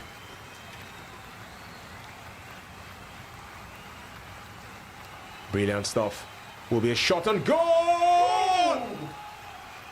He just drifted wide, and the opportunity has gone off. South Africans have their hands over their head. That was the power driver of the shot. There was a deflection. I think there was a deflection, so that should be a corner kick. That should be a corner kick for South Africa. One more attempt. There was a deflection. Let's wait and see. Egyptians are smiling. That smile of wow, it wasn't a corner kick. Now we will take this goal kick. And the referee still allows play to continue. And it's over in Agadir. Egypt have defended their way to success in the second half. That penalty converted by Mohamed Salah in the 45th minute turned out to be the difference between the two sides. South Africa thought they should have had one themselves too. But after a VAR check, a lengthy one for that matter, centre referee opted to not even give anything from it. Despite the barrage of attacks, goalkeeper El Shenawi held on strong. His heroics has ensured his team did not concede. They've kept their first clean sheet of AFCON 2025. It's ended in Agadir. Egypt won, South Africa nil. What a game, and you really just have to feel for the South Africans. It was attack upon attack upon attack, but the Red Sea could not be parted. They did not have the Moses to part the Red Seas of Egypt. The Phroahs of Egypt got the much needed goal in the first half, extra time first half by Mohamed Salah, and in the second half, with their backs against the wall, they were able to hold on for that precious 3 points. That pretty much really seals their qualification into the next round. You must be for the South Africans, and I once again feel like they've been robbed of a point in this game. That was a penalty that should have gone to them, and the referee, after going to the VAR, coming back and still not going with a penalty, it's really baffling. But the South Africans, yes, they've lost the game, but they have the game against Zimbabwe left, where they can still possibly get an opportunity. As we see that penalty again, we see the penalty again. You see the penalty. Come on. Okay, you see a different angle now, right? Come on. Wait, let's. I want to see this angle again. I want to see this angle again, bro. Was his hand in the penalty? His hand was in the penalty box. Yeah, this is the best angle. This is it. And this is the angle the referee should have seen, because this is where we see a line. This is the angle the referee should have seen. See? Somebody blocked that. They're not allowing me to see the very angle. Well, I don't like this angle. See? I think that was inside the penalty. That was inside the penalty. We'll see it again. Giving us different angles now, bro. Come on. Was he on the line? Look at it. Was he on the line? Oh, that's a penalty. Just take a look at it. That was I don't know. And the annoying thing was that the referee was literally in that position. Yeah, he was directly in front of it. I think the South Africans have been robbed. I think they have been robbed, and it's very unfair for a game where we have VAR, if we did not have VAR, yes, I would say okay, humans. But we had the VAR. He went to check it. Then really, what did he see? What did he see to say that that was not a penalty? The South Africans will feel really hard done by. I'm sure there'll be a lot to say in the post-match press conference by Hugo Bruce, by Mokoena, by Rowan Williams and the likes. But as I said, South Africans will be taking on their neighbours, Zimbabwe, in the last game. They could still top the group if results go their way. But I think that South Africans will do enough to qualify, especially in a tournament where we have third place finishes. They've won a game. I think they'll do enough to qualify. But to lose this game in such a manner would really, really, really be heartbreaking to them. But it's football. It's football, and things like this happen. The South Africans really gave it their all. I think that this was more of the Egyptians snuffing out all possible danger than the South Africans doing enough to win. There were times when the Egyptians had opportunities to get goals despite being a man down, and that shows the quality that they have. South Africans will really need to go back to the drawing board, make sure that they look at what they did wrong. I think that attacking wise, with the final ball, with the conversion, they could have been better. They could have been better. Shenawi was really good in goal. The defense was really resolute. The whole team rallied to make sure that the South Africans did not score. But I just have that feeling that the South Africans could have done better. Just a little more extra touch. That extra touch before the ball gets into the box, the conversion, it could have been better. They really, really feel heartbroken. But it's African football. It's African football. Nah, even the global game has controversies. When you say it's African football, it's African football, it's African football. Things like this happen where you really try. If it were a European game, the side with 11 men probably have gotten 1 or 2 goals. I guess when you said African football, I thought it was the referees, the absence of the penalty. I thought that was the point. I mean, we talk about the fact that African football is very, very physical, intense, physical. And so, in situations like this, you can imagine the physicality taken to square 100. The Egyptians, you think these guys are just technical, but you can see clearly that they're also very physical when they want to be, especially in situations when they are back against the wall. True, my bro. South Africans must really be hot. Really would have been hot, my bro. I get you 100%. And the broadcast we've had as far as this game is concerned, vivxsports bringing to you the magic. There's more coverage of the 2025 Africa Cup of Nations. Tomorrow will be a big one for Nigeria Super Eagles against their counterparts, the Carthage Eagles of Tunisia. There's more to come tonight. Morocco, Mali, big game too. And all of that from AFCON 2025 for you. The North Africans have been having good results. Yes, bro. I mean, Algeria, Tunisia, Egypt, everyone beat Morocco. Winning so far. I hope it changes tomorrow. Tunisia again. Because that's what I was going to. Now Egypt has won their second game. Yeah. Tunisia plays tomorrow against Nigeria. I hope that North African run stops. You want to end it, man? Let's end it. You should begin to eat chicken. Stop having to do beef. Don't beef them. Don't beef them. Don't beef them, bro.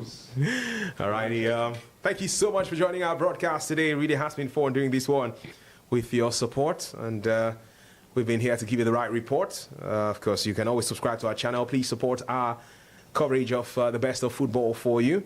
And the best of sports as we promote. And, just like he says, vivxsports, we're exporting the best of African sports to you. Exporting sports. Yes, bro. Final score, Egypt winning by 1-0. And I'm just seeing beautiful faces all around the place. Oh, my. I need to get married like Dr. Judge. Okay, so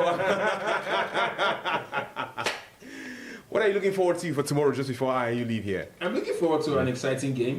Tunisia, looking at their first game, they beat the Ugandans silly, 3-0. The Nigerians were not as smooth in their win. These are two sides that have taken 3 points. These are also two sides who are favorites to top the group, and hopefully anyone who wins tops the group. Obviously, I'm a Nigerian, so I want Nigeria to win, but I want to see a more exciting game than we saw against Tanzania. I want to see the guys get the goals. I want to see Osimhen score goals. And of course, I want to see Nigeria stop the North African run. Let me just get your thoughts on the final game for tonight. There's 2 more games, but I'll stick with the final one. Mali, Morocco, North Africa again. What do you think will be the final score, knowing that Mali are a good bunch as well? Yeah, good bunch. And drew their first game for that matter. Drew their first game against Zambia, if I'm not mistaken. Yes, bro. 1-1. Morocco, host nation, top side, one of the the favourites to win the tournament. It looks like everything works in their favour. Scored 2 goals against Comoros, but Mali will be a different proposition entirely. Mali, very, very physical side, so they would come at Moroccans who are very, very silky, technical on the ball. I want to think that there might be a draw in this game. Because it will be more intense. There will be little or no spaces for the Moroccans, like the likes of El Kabi and all of all the Moroccan big names, superstars, the big names. It will be tight for them to really, really find spaces to play, and probably a new draw. But if Morocco take the game, I won't be surprised. But I think that it will be too intense for them, and it'll be a new draw. All right, so far in AFCON 2025, we've seen just one draw, that Mali-Zambia fixture, and there's been no game without a goal. So that'll be interesting if that were to come to pass. His prediction. Dr. George, thanks for coming through today, bro. Always a I love pleasure. your outfit, man. I love this Always outfit. a pleasure. Swag. My name is Chuma Nnoli, and he's Dr. George. I'm telling you, man, that's why we're in lag now. So I know you have the swag now. All right, we're going to be back with even more courtesy of vivxsports. Please subscribe to our channel and turn on your notifications so when we come around live, you know that we're activating your day and keeping you alive with even more fun from AFCON 2025 and beyond. Take care, guys. Special thanks to my guy Sammy, who's been pressing the right buttons to ensure that we've gone on air seamlessly without any challenge. We'll see you soon. Be good.